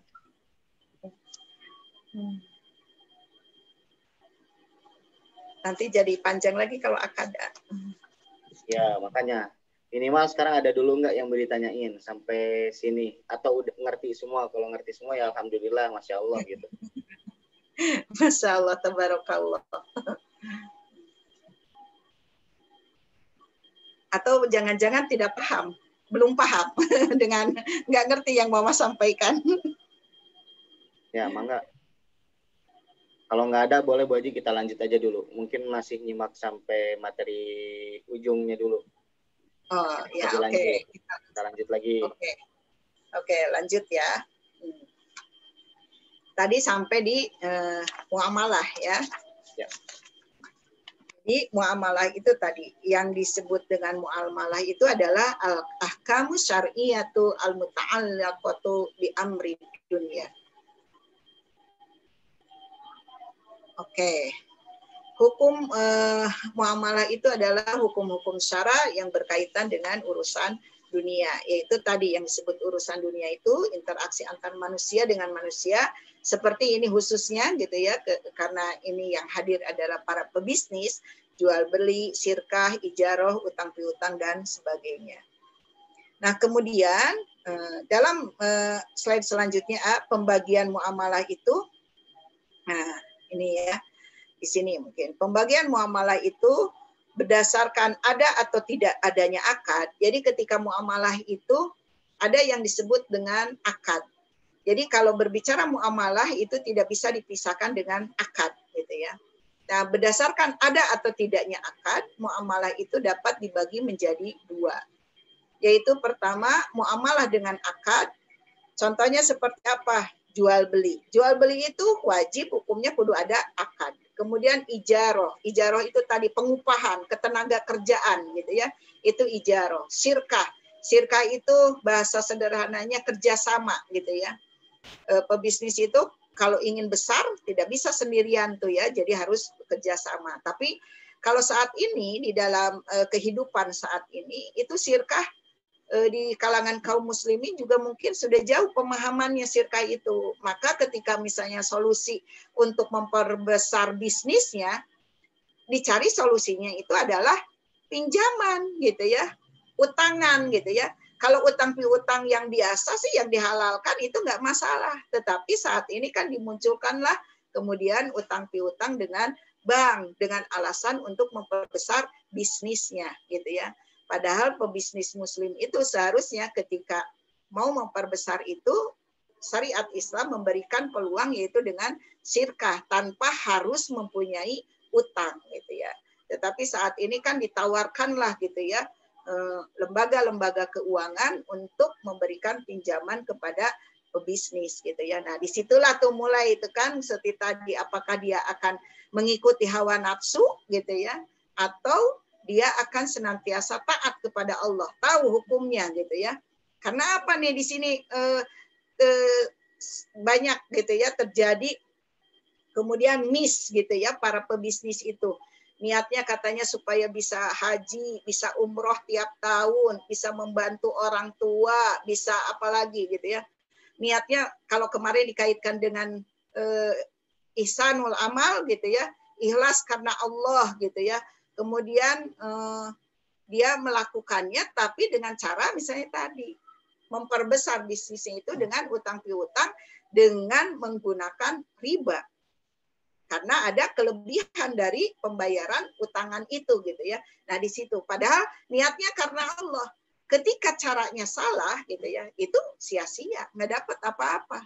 Padahal tujuannya katanya dengan bisnis itu supaya tadi bisa haji, bisa ngeberangkatin umroh, bisa menghajikan orang tua, bahkan bercita-cita misalnya mendirikan pesantren gitu ya dan sebagainya dan lain sebagainya yang baik-baik gitu ya. Tetapi caranya nih nggak benar. Nah, ini harus kita tahu dalam yaitu yang disebut dengan ada akad ya, muamalah dengan akad. Kemudian yang kedua, muamalah tanpa akad. Contohnya di sini seperti hawalah. Kalau ibu-ibu mungkin bisa dibuka di buku fikih gitu ya. Hawalah, ada doman, kafalah, wasiat, waris, infak, dan lain sebagainya. Itu tidak memerlukan akad. Apa yang disebut hawalah itu? Hawalah itu adalah pengalihan penagihan hutang gitu ya dari orang yang berhutang kepada orang yang lain. Misalnya nih gini, Lutfi berhutang ke saya. Misalnya Lutfi berhutang ke namanya yang Nurjanah gitu ya. Nah kemudian ada orang lain mengalihkan udah jangan nagih ke Lutfi. Gitu. Lutfi punya hutang, misalnya saya cerita, Lutfi punya misalnya punya kakak atau punya adik gitu, punya adik lah. Kata adiknya bilang bahwa Bu, hutangnya jangan ditagih lagi ke Lutfi, tagihnya ke saya. Nah itu yang disebut dengan hawalah. Nah ini tidak perlu menggunakan akad. Misalnya ke Lutfi bilang, tapi akadnya nih dipindahkan gitu ya. Lutfi bilang bahwa hutang saya dialihkan. Nah itu nggak perlu akad itu. Kemudian doman dan kafalah ini sama, yaitu penjaminan hutang. Misalnya tadi contohnya lagi, Lutfi punya hutang. Kemudian saya mengatakan begini, bahwa siapa aja yang dihutangi oleh Lutfi, saya penjaminnya. Nah itu doman, gitu ya. Saya yang penjaminnya. Maka orang-orang pun bisa jadi memberikan utangan ke Lutfi itu karena melihat saya, karena saya sebagai penjaminnya. Nah itu doman kafalah seperti itu. Wasiat. Nah, wasiat ini kan semua kita dianjurkan berwasiat ya. Karena apa wasiat itu nanti dipraktekannya ketika kita sudah meninggal gitu ya. Wasiat itu ketika kita hidup kemudian berwasiat. Misalnya nih, wasiatnya itu nanti kalau saya meninggal sebagian hartanya gunakan untuk misalnya membangun masjid gitu ya. Atau nanti sebagian hartanya digunakan untuk apa gitu ya, itu wasiat. Nah wasiat itu nggak perlu akad gitu ya. Misalnya wasiat itu saya tulis kemudian saya simpan gitu ya, kemudian ada saksi nih wasiat kalau saya meninggal ini laksanakan gitu ya. Nah itu nggak perlu ada akad ijab qabul gitu ya. Kemudian waris juga begitu. Waris itu nggak perlu ada ijab kabul. Ketika seseorang meninggal, kemudian ada peninggalan hartanya, maka ketika dibagikan hartanya itu tidak perlu ada ijab kabul, gitu ya. Karena apa? Karena yang memberikan warisannya itu sudah meninggal juga, gitu ya. Jadi tinggal ahli warisnya aja. Infak. Nah, infak itu kan maknanya umum ya, Bu. Seperti kita sering mengatakan infak sodakoh. Jadi infak itu adalah umum. Infak itu pengeluaran harta kita, gitu ya. Nah, sodakoh itu ada bagiannya di dalam infak. Jadi kalau infak itu pembelanjaan, bahasa Arabnya gitu ya, dalam bahasa Indonesianya pembelanjaan. Harta kita ini dibelanjakan untuk apa saja? Pertama, misalnya disodakohkan. Sodakohnya ke siapa? Ke sini, ke sini. Kemudian yang kedua, untuk belanja kebutuhan pokok sehari-hari, beli beras, beli apa. Nah, itu bagian dari infak. Kemudian suami menafkahi istrinya gitu ya. Nah, itu bagian dari infak. Nah, itu tidak perlu ada ijab kabul. Misalnya nih, suami memberikan nafkah kepada istrinya. Nggak perlu nih. Nih Bu, Bapak memberi nafkah kepada Ibu. Terus kata si ibunya, iya Pak, saya terima nafkah dari Bapak. Nggak perlu tuh. Seperti itu ya. Makanya muamalah itu ada yang dengan akad, ada yang tanpa akad. Kita lanjut. Nah, ini definisinya ya, definisi dari istilah syar'inya gitu ya. Akad itu apa? Yang disebut akad itu adalah irtibatu ijabin biqabulin ala wajhin masru'in yadharu athruhu fi mahallihi. Akad itu adalah ikatan ijab dengan qabul yang sesuai dengan hukum syara, yang menimbulkan akibat hukum pada objek akad. Contohnya seperti ini. Apa yang disebut dengan yang menimbulkan akibat hukum pada objek akad ketika seseorang melakukan ijab dan qabul. Misalnya seorang laki-laki menikahi seorang istri, salah satu syaratnya kan sahnya dia disebut suami istri itu karena adanya akad, yaitu ada ijab dan qabul. Jadi si bapak perempuan gitu ya, ijab bahwa anaknya dinikahkan kepada seorang laki-laki, kemudian si laki-lakinya qabul menerima gitu ya bahwa dia menikahi si perempuan itu, maka terjadilah akad gitu ya, maka dia menjadi suami istri. Maka ketika sudah terjadi akad itu akan menimbulkan hukum gitu ya, maka berarti si perempuan ini yang dulunya ketaatannya kepada orang tuanya, ketika terjadi akad ijab kabul, dia pindah kepada suaminya. Begitu juga ini seorang laki-laki yang dulunya ketika dia sudah bisa menafkahi adalah bukan kepada perempuan lain gitu ya. Nah, ketika sudah menikah, maka dia ada kewajiban menafkahi istrinya. Kalau udah punya anak kepada anaknya gitu ya, selain kepada ibunya gitu. Nah, itu implikasi dari akad. Begitu juga ketika jual beli. Ketika misalnya tadi tuh yang membuat sah, saya menginginkan sendal itu karena ada ijab kabul. Kalau pencuri kan nggak ada ijab kabul. Ketika dia misalnya ingin sendal gitu ya, dia ambil aja tuh orang yang lagi sholat, kemudian dilihat sendal yang paling bagus, dia ambil. Nggak ada akad ijab kabul, maka nggak sah tuh kepemilikannya. Tetapi ketika dia menginginkan sendal itu, kemudian diijabkan. Saya membeli sendal ini dengan cara mungkin bahasanya tidak begitu. Berapa harga ini sendal? Misalnya 50.000. Nih saya bayar 50.000, kata pedagang, saya terima uangnya dengan dia menerima. Sah tuh. Jadi implikasinya apa? Berpindah tuh, gitu ya, si barang ini asalnya pemilik si pedagang berpindah kepada si pembeli. Maka hukumnya menjadi sah si sendal itu dipakai oleh pembeli gitu ya. Nah, itu seperti itu. Contohnya gitu ya, yang disebut dengan menimbulkan akibat hukum kepada objek akad gitu ya. Lanjut. Nah, ini di sini ya. Nah, akad ini punya rukun gitu ya. Ketika rukun ini cacat gitu ya, ketika salah satu rukun di dalam akad ini tidak terpenuhi, maka menjadi tidak sah muamalahnya, transaksinya gitu ya. Seperti misalnya yang pertama yaitu rukun yang pertama al-aqidani, yaitu adanya dua pihak yang berakal. Ibu-ibu kalau misalnya langsung ada pertanyaan bisa langsung aja ya ditulis di chat ya, biar nantinya langsung ada pertanyaan. Kemudian yang kedua gitu, tadi yang pertama al-aqidani, yaitu adanya dua pihak yang berakad, yaitu misalnya antara penjual dengan pembeli sebagaimana tadi yang menikah bapak walinya dengan si laki-laki gitu ya. Kemudian yang kedua mahalul akdi, mahalul akad atau makudu alaih, yaitu objek akad. Misalnya barangnya, kalau pedagang, mana yang dijadikan ini objek akadnya, yaitu barangnya tuh. Kalau tadi contohnya sendal, yaitu sendalnya harus ada. Ketika dia melakukan transaksi, ada penjual dan ada pembeli. Nah ini harus ada satu lagi adalah ada objeknya. Apa yang ditransaksikannya gitu ya. Jangan hanya misalnya saya beli deh itu. Saya beli nanti saya beli sendal, kata penjual, ya nih saya kasih sendalnya. Mana sendalnya? Ya entar, sendalnya belum ada sih gitu ya. Nah, bukan begitu. Berarti kalau nggak ada objeknya gitu ya, atau bahkan kalau dicontohkan dulu di dalam hadis ya, hadis Rasulullah.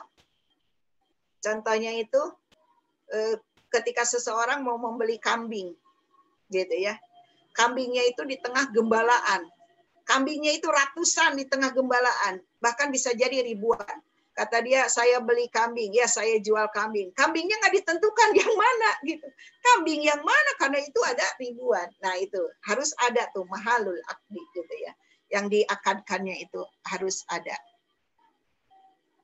Kemudian yang ketiga adalah sigot akad. Itu yang disebut dengan ijab dan qabul gitu ya. Jadi rukun akad itu ada 3, al-aqidani, yaitu dua pihak, orang yang melakukan jual dan ada orang yang melakukan pembelian. Kemudian yang kedua adalah objeknya atau materinya atau barangnya, yang gitu ya, yang dijadikan objek akadnya itu harus ada.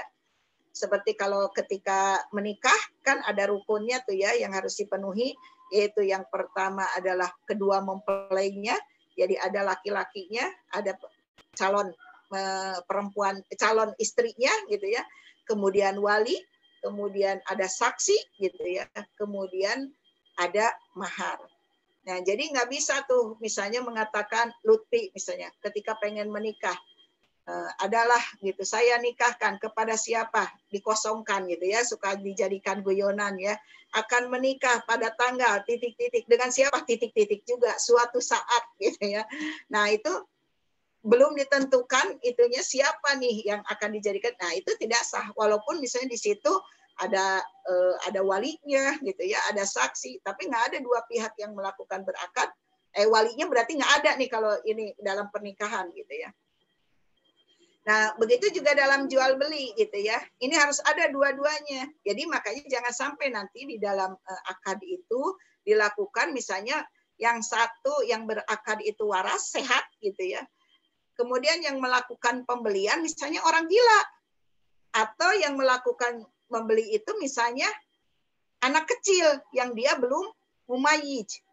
Nah, itu juga karena rukun akadnya tidak terpenuhi, bisa jadi transaksi jual belinya itu tidak sah. Karena yang melakukan adalah misalnya orang yang tidak berakal, kalau orang gila gitu ya, atau tadi anak kecil yang belum mumayyiz. Nah, kemudian barangnya, kemudian sigot akadnya gitu ya. Kalau kita beli di supermarket misalnya kan ada kita dengan melihat harga ketika kita ngambil berarti kita udah sepakat tuh dengan harga itu. Kemudian ketika membayar ke kasir, kemudian di kasir disampaikan bahwa terima kasih Anda sudah berbelanja di toko kami gitu ya. Kemudian ada catatan lagi. Barang yang sudah dibeli tidak bisa ditukarkan. Nah, itu mengikat tuh. Itu sudah terjadi akad gitu ya. Kita lanjut. Nah, di sini nih terwujudnya akad itu ada dua kemungkinan. Jadi ketika akad itu ada dua kemungkinan. Kemungkinannya itu akadnya sah, dan yang kedua tentu saja akadnya tidak sah. Apa yang disebut akadnya sah? Tentu saja akadnya memenuhi perintah syarat tadi. Sesuai gitu ya, pada rukun-rukun akadnya itu sesuai yang diperintahkan. Misalnya gini, tadi syaratnya itu kan ada dua orang yang berakad, ada tuh.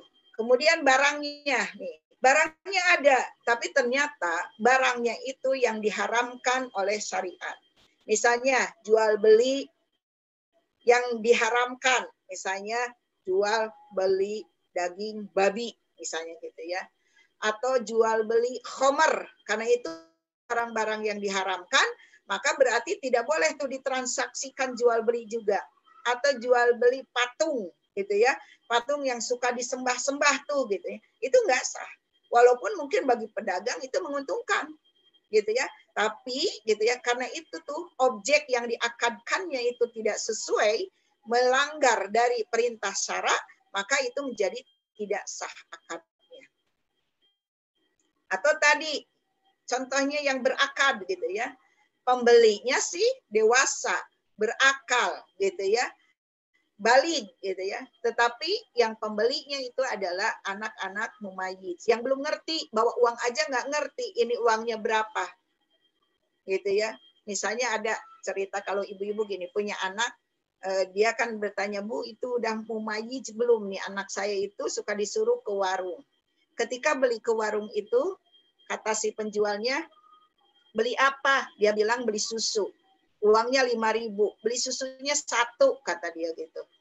Oh iya, sama pedagang, uangnya dikembalian karena uangnya 5.000, dikasih kembaliannya 2.000. Nah kebetulan 2.000-nya itu uangnya 1.000-an 2. Kata si anak bilang begini, enggak usah, kan tadi uangnya 1, jadi susunya 1, jadi nggak usah dikembalian, ya nggak usah dapat kembalian, gitu kan, kata si anaknya itu.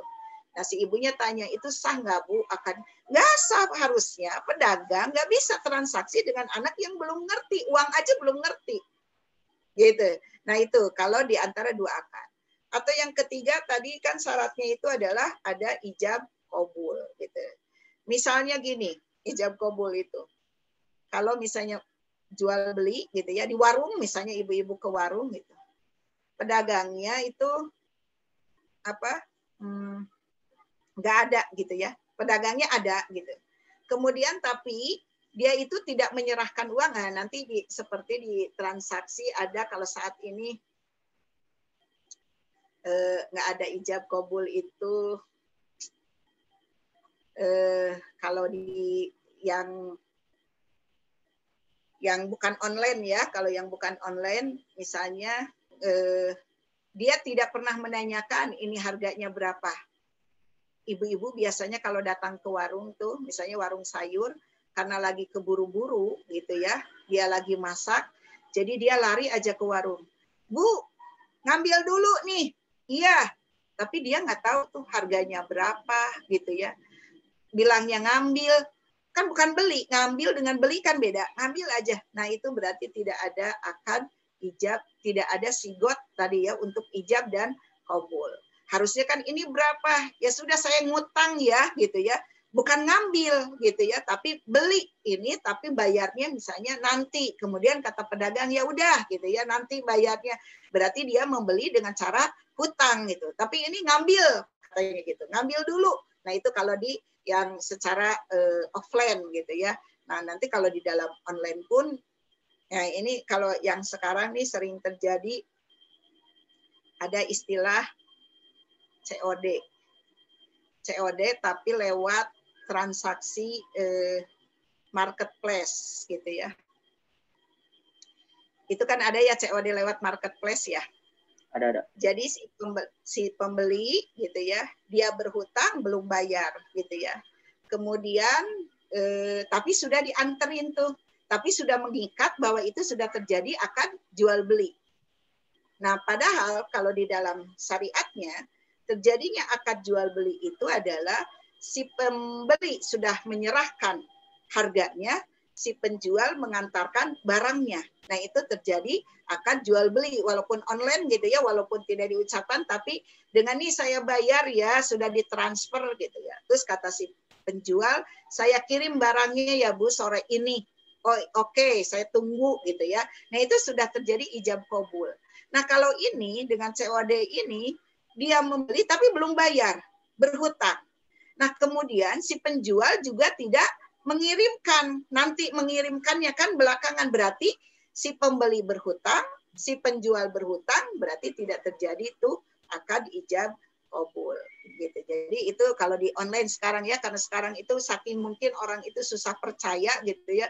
Jadi mencari COD, beda dengan COD kalau ketemuan langsung tuh ya. Misalnya saya berjual beli dengan, di sini kayaknya ada Mbak Kiki nih. Misalnya ke Mbak Kiki nih. Mbak Kiki ini dipromoin jualan emas gitu ya. Kemudian Mbak Kiki mau beli emas, ketemu tuh gitu ya. Nah, COD karena memang emas kudu COD ya, datang nih emasnya nih saya bayar ya. Itu kan begitu ya. Tapi pesannya bisa jadi lewat online, pengen yang begini yang begitu. Nah, ketika akad jual belinya itu ketika COD. Nah, kalau COD yang di dalam yang saat ini dilakukan bukan COD yang seperti itu kan, dikirimkan lewat kurir, nanti bayarnya belakangan gitu kan. Jadi masing-masing berhutang tuh gitu. Nah, itu yang salah satunya contoh akadnya maka menjadi tidak sah. Karena apa? Ada rukun akad yang tidak terpenuhi gitu ya. Atau juga akad tidak sah itu adalah ada misalnya dalam satu transaksi ada terjadi beberapa akad. Nah, itu pun yang menyebabkan tidak sah gitu.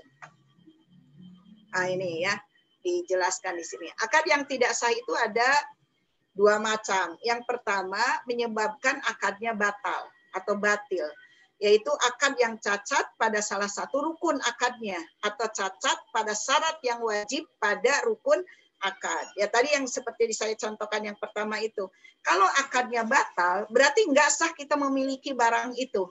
Maka kita tidak sah memanfaatkan barang yang kita punyai. Maka kita pun tidak sah itu barang diperjualbelikan. Maka selamanya ketika kita menggunakan itu menjadi berdosa. Gitu. Itu kalau akadnya batal gitu ya. Seperti misalnya gini, dalam akad nikah gitu ya, yang menjadi calon pengantin ini dia adalah harus laki-laki dan perempuan. Ini terjadi, ini akad. Tetapi gitu ya, yang berakadnya itu adalah bukan laki-laki dengan perempuan, tapi laki-laki dengan laki-laki. Nah itu batal tuh. Nggak sah walaupun dia misalnya saat ini kan ya karena saking liberalnya kemudian dia minta dinikahkan gitu ya, sah, ada saksi, ada apa dan sebagainya gitu ya, terpenuhi gitu ya akad-akad itu. Tapi ternyata cacat tuh itu gitu ya, karena misalnya laki-laki dengan laki-laki gitu ya. Atau kalau tadi dicontohkan misalnya bertransaksi dengan anak yang belum mumayyiz gitu ya, maka batal tuh, nggak boleh kita memanfaatkannya. Tidak boleh kita menggunakannya, tidak boleh kita menjualnya, tidak boleh kita menyewakannya. Jadi ya itu berdosa. Kemudian akad yang tidak sah itu adalah yang kedua akad yang fasad. Fasad itu artinya rusak. Kalau batal itu harus diulangi akadnya.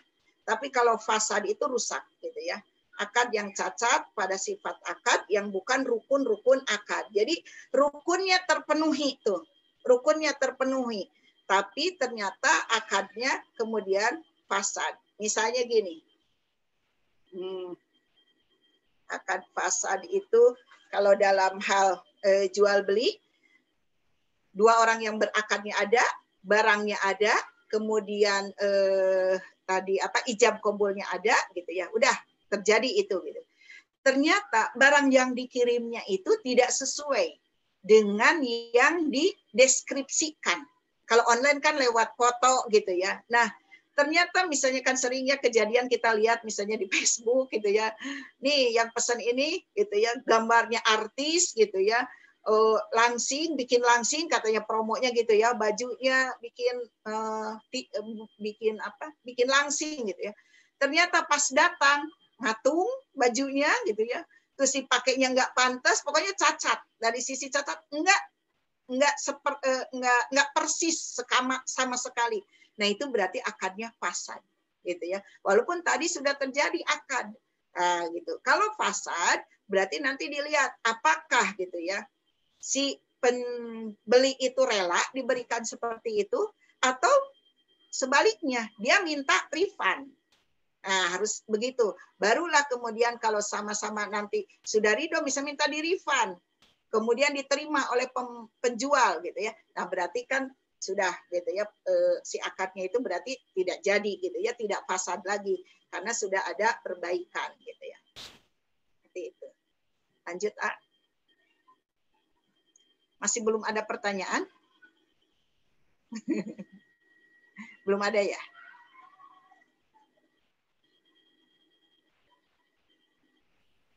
Ada, nanti aja. Ini slide terakhir, nanti pertanyaannya ya, slide terakhir ini ya. Nah, ini diantaranya larangan multi akad gitu ya, kayak tadi di multi akad itu apa yang disebut multi akad itu?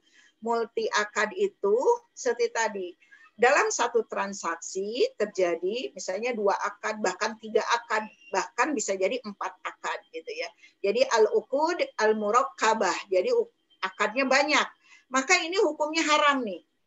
Dari mana dasarnya keharaman multi akad itu? Itu yang disampaikan oleh baginda Rasulullah Shallallahu Alaihi Wasallam tentang multi akad ini. Nahani Rasulullah Shallallahu Alaihi Wasallam an sofaqataini fi sofqatin wahidatin. Rasulullah Shallallahu Alaihi Wasallam telah melarang 2 kesepakatan akad dalam 1 kesepakatan. Contohnya seperti apa? Sekarang kan terjadi tuh banyak ya, bahkan oleh kaum muslimin pun bisa jadi karena ketidaktahuan atau tidak mau tahu ya.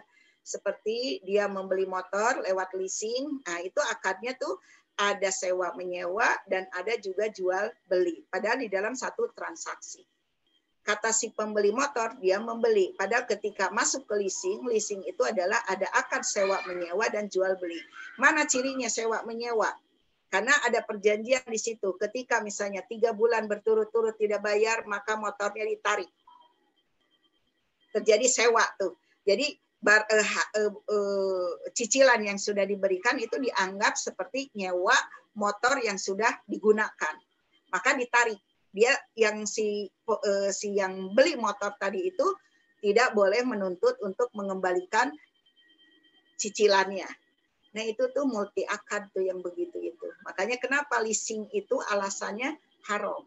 Karena terjadi beberapa akad di dalam 1 transaksi gitu ya.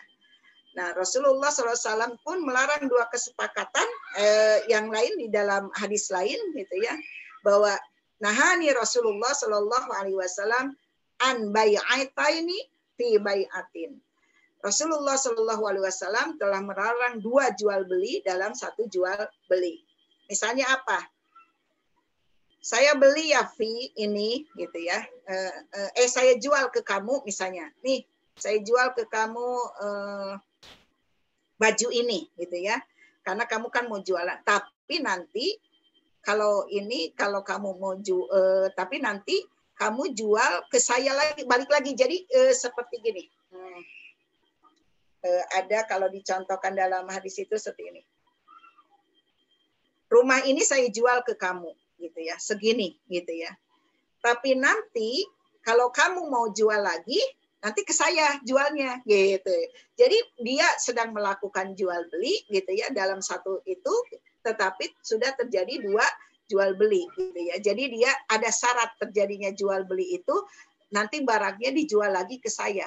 Sekarang saya jual karena saya butuh uang, tapi kalau nanti kamu mau jual lagi ke saya lagi ya, dalam 1 transaksi itu gitu ya. Ada syarat sehingga dia melakukan 2 jual beli dalam 1 jualan gitu ya. Seperti itu. Itu contoh sederhananya ya di dalam larangan multi akad itu. Tapi kalau melihat saat ini faktanya banyak banget gitu ya, contoh-contoh yang sering dilakukan oleh kaum muslimin. Maka penting banget nih balik lagi buat kita semua, apakah kita sebagai penjual ataupun kita sebagai pembeli, karena kita tidak akan terlepas dari itu. Kalau kita lagi nggak jualan, kita sedang membeli. Begitu juga sebaliknya gitu ya. Maka kita harus tahu hukum-hukum syariat yang sudah diatur di dalam Islam. Itu saja ya, itu terakhir kan? Ya, nah, maka mudah-mudahan dengan kita senantiasa menjaga aktivitas kita di dalam baik itu transaksi jual beli, perniagaan, bisnis dan atau apapun gitu ya, mengikuti syariat Allah, maka Allah akan memberikan tadi keberkahannya, yaitu dengan kita semakin dekat kepada Allah, kemudian juga Allah memberikan jalan keluar dan justru Allah memberikan rizkinya gitu ya kepada kita gitu, insya Allah. Itu untuk sementara saya tutup dulu dengan salam. Assalamualaikum warahmatullahi wabarakatuh. Waalaikumsalam warahmatullahi wabarakatuh. Baik, teman-teman, mangga tadi kalau yang mau tanya mau langsung nyalain mic dipersilahkan ya. Ini kita langsung ke pertanyaan. Bu Haji barangkali mau minum dulu biar nggak kering-kering banget, mangga. Oke, siap. Kumpulkan dulu ya pertanyaannya. So, yang mau tanya silakan dimasukin di kolom komen, di kolom chat, atau yang mau bertanya langsung, mangga mic-nya dinyalain.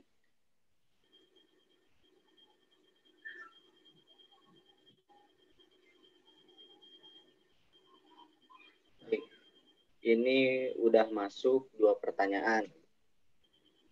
Dimulai satu-satu, jadi kita mulai bahas dulu setelah Bu Hajinya minum sejenak.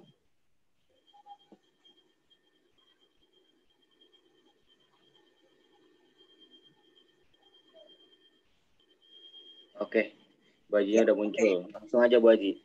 Pertanyaan yang pertama. Assalamualaikum Ibu. Kalau untuk sistem dropship, cara muamalahnya yang baik bagaimana? Masuk ke pembahasan teknis. Iya. Ya, karena saat ini memang dropship itu kan ada istilah dropship karena kita jual belinya online ya. Kan aktivitas dropship itu adalah ada 3 gitu ya. Ada supplier, kemudian ada penjual, dan ada konsumen gitu ya. Ada 3 segitiga antara supplier, penjual dengan konsumen. Aktivitas yang pertama yang biasa dilakukan pelaku dropshipper itu, jadi itu yang disebut dropshipper itu gitu ya. Misalnya yang pertama aktivitasnya supplier kan punya barang, si penjual ini dia tidak punya barang. Kemudian dia menjual dengan cara menawarkan, bukan menjual ya, menawarkan dengan cara katalog bisa saat ini. Menjual dengan foto atau dengan ya rata-rata dengan foto lah gitu ya. Dia mencari konsumen. Kemudian ada konsumen yang membeli gitu ya. Si konsumen transfer kepada penjual, si penjual transfer ke supplier, kemudian supplier langsung mengirimkan ke konsumen gitu ya dengan atas nama si penjual. Itu tuh yang disebut transaksi dropshipper gitu ya. Nah, kemudian transaksi yang kedua bisa jadi dilakukan tadi tetap 3 nih ya. Ada yang disebut supplier. Kalau yang pertama tadi misalnya dengan dia dibebaskan dari supplier itu, pokoknya dari saya barangnya 100.000. Silahkan kamu naikkan.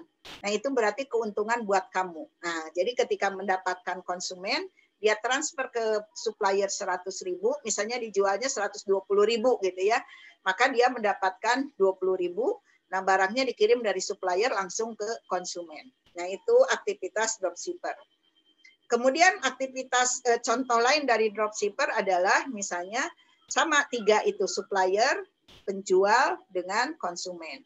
Supplier punya barang, kata supplier nih, si penjual memasarkannya dengan foto juga, kemudian tanya ke supplier harganya berapa, harganya 120.000. Kalau kamu ngejual 120.000, berarti kamu dapat fee-nya adalah 20.000. Atau bisa jadi ketika kamu menjualkan, kamu dapat persentase fee-nya itu misalnya 20% gitu ya dari 120.000. Nah, kemudian dia menjualkan dengan harga 120.000 gitu ya. Kemudian dia transfer ke supplier, si konsumen transfer ke penjual, penjual transfer ke supplier, kemudian dikirimkan juga atas nama si penjual. Nah, kalau yang tadi ditentukan tidak ditentukan berapa fee-nya, yang kedua itu ditentukan dengan fee-nya. Nah, untuk aktivitas yang pertama itu sudah jelas haramnya gitu ya, tidak boleh. Kenapa gitu ya? Karena si penjual ini dia sama sekali tidak punya barang. Nah, kemudian gitu ya, tapi dia sudah menjual barang yang bukan miliknya, yaitu milik supplier. Dengan alasan misalnya kan boleh oleh supplier gitu. Tetapi itu belum memegang si barang itu gitu ya. Seharusnya gitu ya, pedagang itu tadi kalau ada Nah, syarat akad yang kedua tadi itu adalah ada al-maqud alaihi, yaitu objek yang diakadkan, bendanya itu sudah dimiliki dulu tuh oleh yang pertama, oleh si penjual, baru dikirimkan ke konsumen. Nah, kalau yang kedua tadi kemudian mendapatkan fee, itu juga harus hati-hati nih gitu ya. Harusnya posisikan saja yang kedua ini, aktivitas tadi yang kedua, caranya bagaimana nih? Kan sekarang itu aktivitas begitu gitu ya. Maka di dalam syariat ada solusinya. Karena sebenarnya yang dua-dua ini nih, ini harus ada solusi, karena dua-duanya juga tidak boleh kalau tidak ketika si penjual itu membeli ke supplier, harusnya dibalikin dulu ke penjual si barangnya, baru kemudian dijual ke konsumen, dikirim. Tapi kan ternyata enggak juga gitu ya. Nah, maka dua-duanya ini oleh syariat diberikan solusi, yaitu solusi yang pertamanya bisa dengan cara menjadi marketer. Nah, kalau marketer atau kalau dalam menggunakan bahasa Arabnya samsaroh gitu ya, menjadi kalau bahasa Betawinya mungkin calo gitu ya. Ya enggak, calo ya. Maklar. Calo, makelar gitu ya. Nah, itu diperbolehkan tuh dengan cara jadi makelar. Berarti sama aja sebenarnya kalau dalam online juga bisa jadi makelar tadi. Misalnya saya gitu ya. Jadi disebutnya kalau yang nggak punya barang itu bukan reseller, tapi marketer gitu ya. Misalnya saya menjual barangnya Lutfi, saya bilang, Vi, saya mau jualan nih gitu ya. Minta izin ya, fotonya saya share gitu ya. Boleh gitu ya. Nanti dapatnya berapa? 20% atau 10% dari barang yang dijajakan gitu kalau ada pembeli. Maka nanti kalau ternyata ada pembeli, nah maka si pembeli itu transfernya langsung ke yang punya barang. Karena sebenarnya akadnya itu dengan yang punya barang. Si marketer cuma mencarikan konsumen aja. Nah, nanti setelah transfer, jadi kalau ditanya tadi dropship yang benar, yang baik, bukan yang baik ya, yang benar sesuai, yang baik itu berarti baik menurut syariat ya, bukan baik menurut kita. Nah, jadi tadi dengan cara langsung transfer ke rekening si yang punya barang, maka yang punya barang langsung ngirimkan ke konsumen. Nah, setelah ditransfer itu berarti si makelar atau samsaroh tadi itu, simsar itu kemudian dapat fee-nya ditransfer oleh supplier. Nah, itu yang harusnya terjadi kalau kita nggak punya barang. Jadi sebenarnya di dalam Islam memang difasilitasi orang itu nggak harus selalu bermodal, harus punya barang. Karena kalau kita belajar lebih dalam lagi, di dalam sistem ekonomi Islam, salah satu sebab kepemilikan terhadap harta itu adalah diantaranya, selain kita bekerja, gitu ya, adalah yang kedua dengan menjadi makelar. Justru berdagang itu bukan sebab-sebab kepemilikan. Berdagang itu adalah pengembangan harta. Karena dia sudah punya modal, kemudian mengembangkan harta dengan cara berjualan supaya bertambah. Nah, bagi orang yang tidak punya modal, salah satunya adalah dengan cara menjadi samsaro. Nah, makanya harusnya sebenarnya diperbaiki. Kalau disebut reseller itu, dia nyetok dulu barang tuh. Misalnya kayak Lutfi punya reseller baju gitu ya. Kan ada resellernya. Nah, reseller itu ketika memasarkan produk ini, dia beli dulu tuh, karena dia punya modal. Dia beli dulu, maka yang dipasarkan oleh dia itu adalah yang dia punyai, gitu ya. Atau misalnya yang reseller yang makanan, cemilan, Xiaomi gitu ya. Maka itu dia beli dulu tuh Xiaomi-nya gitu ya. Kemudian dia pasarkan. Nah, itu yang disebut reseller.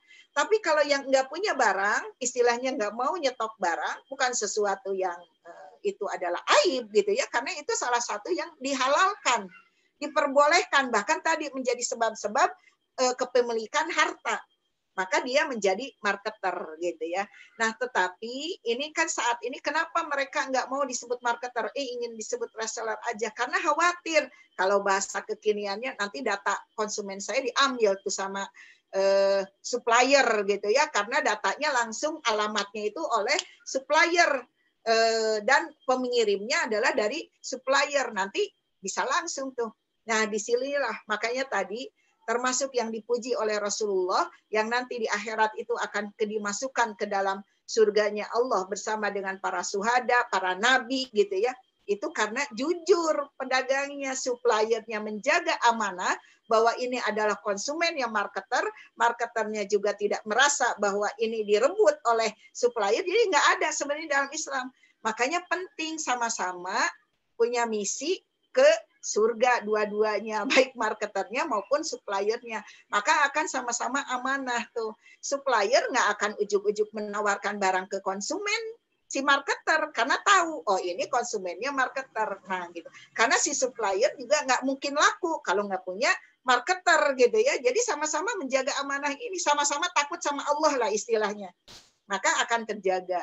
Jadi itu solusinya buat dropshipper gitu ya. Atau cara lain kalau bukan samsaro adalah dengan baik bisalam, baik salam. Baik salam itu apa? Jual beli dengan pemesanan. Salam, salam itu pemesanan. Nah, tapi ada syaratnya baik salam itu. Misalnya tadi nih, kan 3 nih, supplier, penjual, dan konsumen. Nah, si penjual gitu ya menawarkan barangnya ke konsumen, konsumen kemudian minta barang tersebut gitu ya, kemudian dibayar duluan, harus dibayar penuh duluan, nggak boleh DP, nggak boleh separoh, tapi dibayar duluan. Kemudian ini si penjual mencarikan barang. Tapi syaratnya lagi sama, nggak boleh dikirimkan langsung dari supplier. Kalau tadi yang marketer langsung dikirim dari supplier, boleh tuh, karena dia hanya sebagai marketer. Tapi kalau yang baik salam, boleh tuh, karena saya nggak punya modal juga. Ya sudah, baik salam. Jadi ke konsumennya, dia minta bayar lunas semuanya gitu ya, karena untuk mencari barang tersebut. Nah, tapi si barang itu dari supplier itu dikirimkan dulu ke penjual, supaya si penjual itu megang dulu tuh barangnya yang akan dikirim ke konsumen. Tidak boleh juga supplier langsung ngirim ke konsumen. Nah, itu dropshipper itu juga disebutnya gitu. Nah, itu dengan cara baik salam itu boleh tuh gitu ya. Tapi tidak boleh ngirim langsung dari yang seperti selama ini terjadi, supplier langsung ngirim dengan atas nama penjual. Nah, si penjual dulu harus megang dulu barangnya gitu ya. Karena yang berakad jual belinya itu adalah antara konsumen dengan penjual gitu ya. Tapi kalau yang marketer itu transaksinya itu adalah antara konsumen dengan supplier. Maka dikirim langsung oleh supplier, marketer atau samsaroh tadi mendapatkan fee-nya. Maka dikirimkan fee-nya, ditransfer ke marketer. Nah, itu yang disebut dengan dropshipper. Nah, maka itulah sebetulnya mungkin bagi yang nggak biasa, aduh jadi ribet nih gitu. Tapi bukan keribetannya yang harus kita pikirkan. Tadi balik lagi, pahala atau ingin dosa yang kita dapatkan. Fee-nya nggak seberapa, tapi dosanya sama aja, sedikit ataupun banyak, ya dosa gitu ya. Yang akan menyebabkan kita nanti dimasukkan ke dalam neraka. Nauzubillah min dzalik. Maka lebih baik, karena mungkin belum terbiasa aja ya kalau ada yang nganggap, aduh ribet itu. Tapi kalau dengan diterimanya keimanan tadi, dorongannya bahwa kita itu ingin menjadi orang yang bertakwa, maka akhirnya dia melakukan sesuai dengan aturan Allah. Ya dia mendapat fee, kemudian juga mendapatkan pahala dari Allah. Jadi keberkahan tuh. Walaupun fee-nya kecil, tapi yang namanya rizki itu bukan dinilai dari berapa kecil atau besarnya, yang namanya rizki kan, itu ya. Tapi dengan diberikannya jalan keluar oleh Allah, kemudian kebaikan yang banyak gitu ya, itu menjadi luar biasa gitu. Itu sementara itu. Mudah-mudahan penanya bisa terpuaskan. Ya. Bu Haji, lanjutin dulu. Tadi kan nyinggung soal bayi salam, pertanyaan Teh Lis. Bu Haji, kalau kita open PO, cara yang paling benar itu apakah dengan akad salam atau pelunasan nanti ketika barang sudah datang? Karena selama ini saya open PO dan pelunasan nanti ketika barang sudah saya pegang. Ya. Nah, open PO ini nih begini. Open PO kalau dengan bayi salam kan dibayar penuh gitu ya. Karena si penjual tadi mau mencari barangnya dulu. Karena misalnya seperti gini, saya suka buka open PO gitu ya. So kalau dengan cara DP gitu ya, membayar DP, karena ini mau diproduksi dulu, misalnya ada yang pesan misalnya seragam, gamis gitu ya. Gamisnya seperti itu tuh, tapi buat seragam, otomatis kan itu harus diproduksi dulu tuh gitu ya. Maka saya sekalian buka open PO aja juga buat yang lainnya gitu ya, karena mau diproduksi dulu. Nah, maka itu sebenarnya boleh dengan meminta DP dulu. Boleh juga tidak dengan meminta DP dulu. Gitu. Nah, kalau tetapi itu sudah terjadi tuh dibuka PO-nya itu. Jadi istilahnya boleh kita sudah meminta DP-nya dulu. Kebolehan. Boleh juga kita tidak meminta DP. Tapi kalau bayi salam itu harus dipenuhi itu semuanya. Kalau baik salam gitu. Jadi kalau soal misalnya kalau PO gitu ya, itu dilihat dulu nih gitu ya. Dilihat dulu apakah karena misalnya saya untuk membelinya itu tidak punya lagi modal gitu ya, maka saya harus mencari dulu gitu ya. Maka itu dibuatlah bayi salam. Hanya juga bayi salam itu ada syaratnya. Gini, syaratnya itu misalnya nih kata si konsumen, tolong ya Bu, saya carikan misalnya barang begini, tapi nggak boleh nunjuk. Tapi belinya di Lutfi ya. Nah, bayi salam itu nggak boleh menentukan begitu. Pokoknya dia ingin barang ini, gitu ya, ingin barang ini, terserah penjual mau mencarinya di mana. Yang penting dapat barang itu. Nah, itu bayi salam. Nah, kalau open PO begitu, itu boleh kita itu tuh termasuk si penjual itu meminta DP karena mau diproduksi dulu. Jadi itu. Jadi kalau soal PO boleh meminta DP dulu, termasuk misalnya boleh minta keseluruhan juga boleh. Kalau memang itu nah hanya begini Bu. Open PO itu harus benar-benar kepada orang yang memproduksi. Bukan open PO kepada misalnya bukan produsen. Gitu. Harus langsung ke produsen tuh karena memang kalau open PO itu sedang diproduksi. Gitu. Tapi kalau bukan ke yang sedang diproduksi itu nggak bisa tuh open PO gitu ya. Atau begini, si produsen lagi open PO nih, lagi buka, maka reseller semua gitu ya mempromosikan juga open PO. Nah, ketika PO-nya sudah ditutup, harus sudah ditutup juga tuh promosinya. Karena si produsen udah nutup produksinya gitu. Udah menutup pembukaan PO-nya gitu. Nah, jadi harus mengikuti, jangan begini. Karena saya udah PO-nya banyak, walaupun produsennya itu sudah nutup, saya tetap tuh promosi PO. Nah, jadi promosi PO itu harus berbarengan dengan produsennya. Kalau produsennya udah nutup, PO-nya udah misalnya suka gini kan ditetapkan PO-nya seminggu ya gitu ya, karena ini barangnya jadinya selama seminggu gitu ya, 2 minggu misalnya dibikin setelah seminggu ditutup open PO, maka baru produksi gitu, memproduksinya sesuai dengan pesanan. Maka kitanya pun nih kalau kita sebagai resellernya berarti ketika seminggu itu sudah ditutup, jangan terus dibuka gitu. Nanti baru kalau buka open PO lagi gitu. Ngikuti produsennya gitu. Begitu, Bu. Boleh meminta DP, boleh bayar semua atau bahkan nggak usah DP, nanti aja kalau barangnya udah ada. Nah, itu yang disebut takhir tuh, boleh itu mah.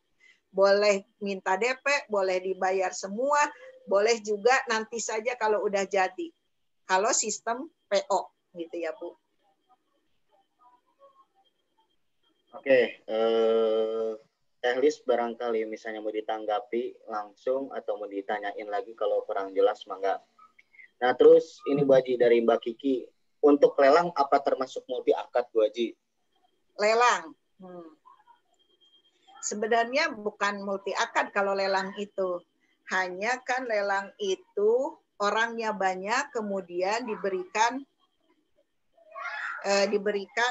kesempatan siapa mulai dari yang terendah gitu ya sampai yang diinginkan oleh penjual gitu ya, nggak disebut multi akad gitu itu karena akadnya itu ketika sudah deal gitu ya segitu tidak boleh dirubah lagi. Misalnya gini, dikasih waktu dalam waktu 10 menit atau dikasih waktu dalam waktu ada mungkin yang harian, mulai dari harga 1.000 gitu ya kemudian naik. Ternyata gitu ya, begitu selesai 10 menit, itu barang, misalnya ada yang tertingginya itu yang dianggap si penjual yang diambil adalah 50.000 misalnya gitu ya, atau 50.000 contoh, atau 100.000 misalnya. Nah kemudian setelah ditutup lelang, berarti yang dapat tuh yang menawar dengan harga 50.000. Itu sudah deal gitu ya. Nah, jangan sampai nanti ternyata tiba-tiba muncullah ketika udah ditutup lelangannya, muncul ada yang nawar misalnya 55.000. Nah, kemudian diambillah yang 50. Nah, itu yang nggak boleh karena sebenarnya waktunya kan dibatasi. Lelang itu memang harus dibatasi waktunya gitu ya. Jangan dibiarkan ngambang gitu ya, jadi nggak jelas. Jadi lelang itu harus memang terbatas waktunya. Jadi, nah akadnya itu kapan? Nah akadnya itu yaitu ketika ditetapkan bahwa si Anu yang mendapatkan dengan harga segini, barulah terjadi transaksi jual beli dengan lelangan itu. Gitu. Kan yang kalau disebut banyak itu kan bisa jadi saat ini kita nawar 1.000, mungkin nanti nawar lagi jadi 2.000, kita nawar lagi 3.000 misalnya karena ada yang penawar lebih gitu ya. Nah itu belum terjadi tuh akadnya. Akadnya itu nanti di ujung gitu. Begitu Mbak Kiki ya. Hanya harus komitmen juga tuh yang melelang itu. Jangan tergoda tiba-tiba disebutkan sering tuh, pernah saya lihat di Instagram ya, ada yang lelang. Nah ini waktu harus disepakati, pakai waktu siapa? Nah kalau online itu bingung, waktunya siapa yang digunakan gitu ya. Apakah mau menetapkannya waktu selama 10 menit atau sampai jam berapa? Atau waktunya menggunakan jam yang si penjual atau waktu yang mana gitu ya. Nah, suatu saat saya pernah lihat begini.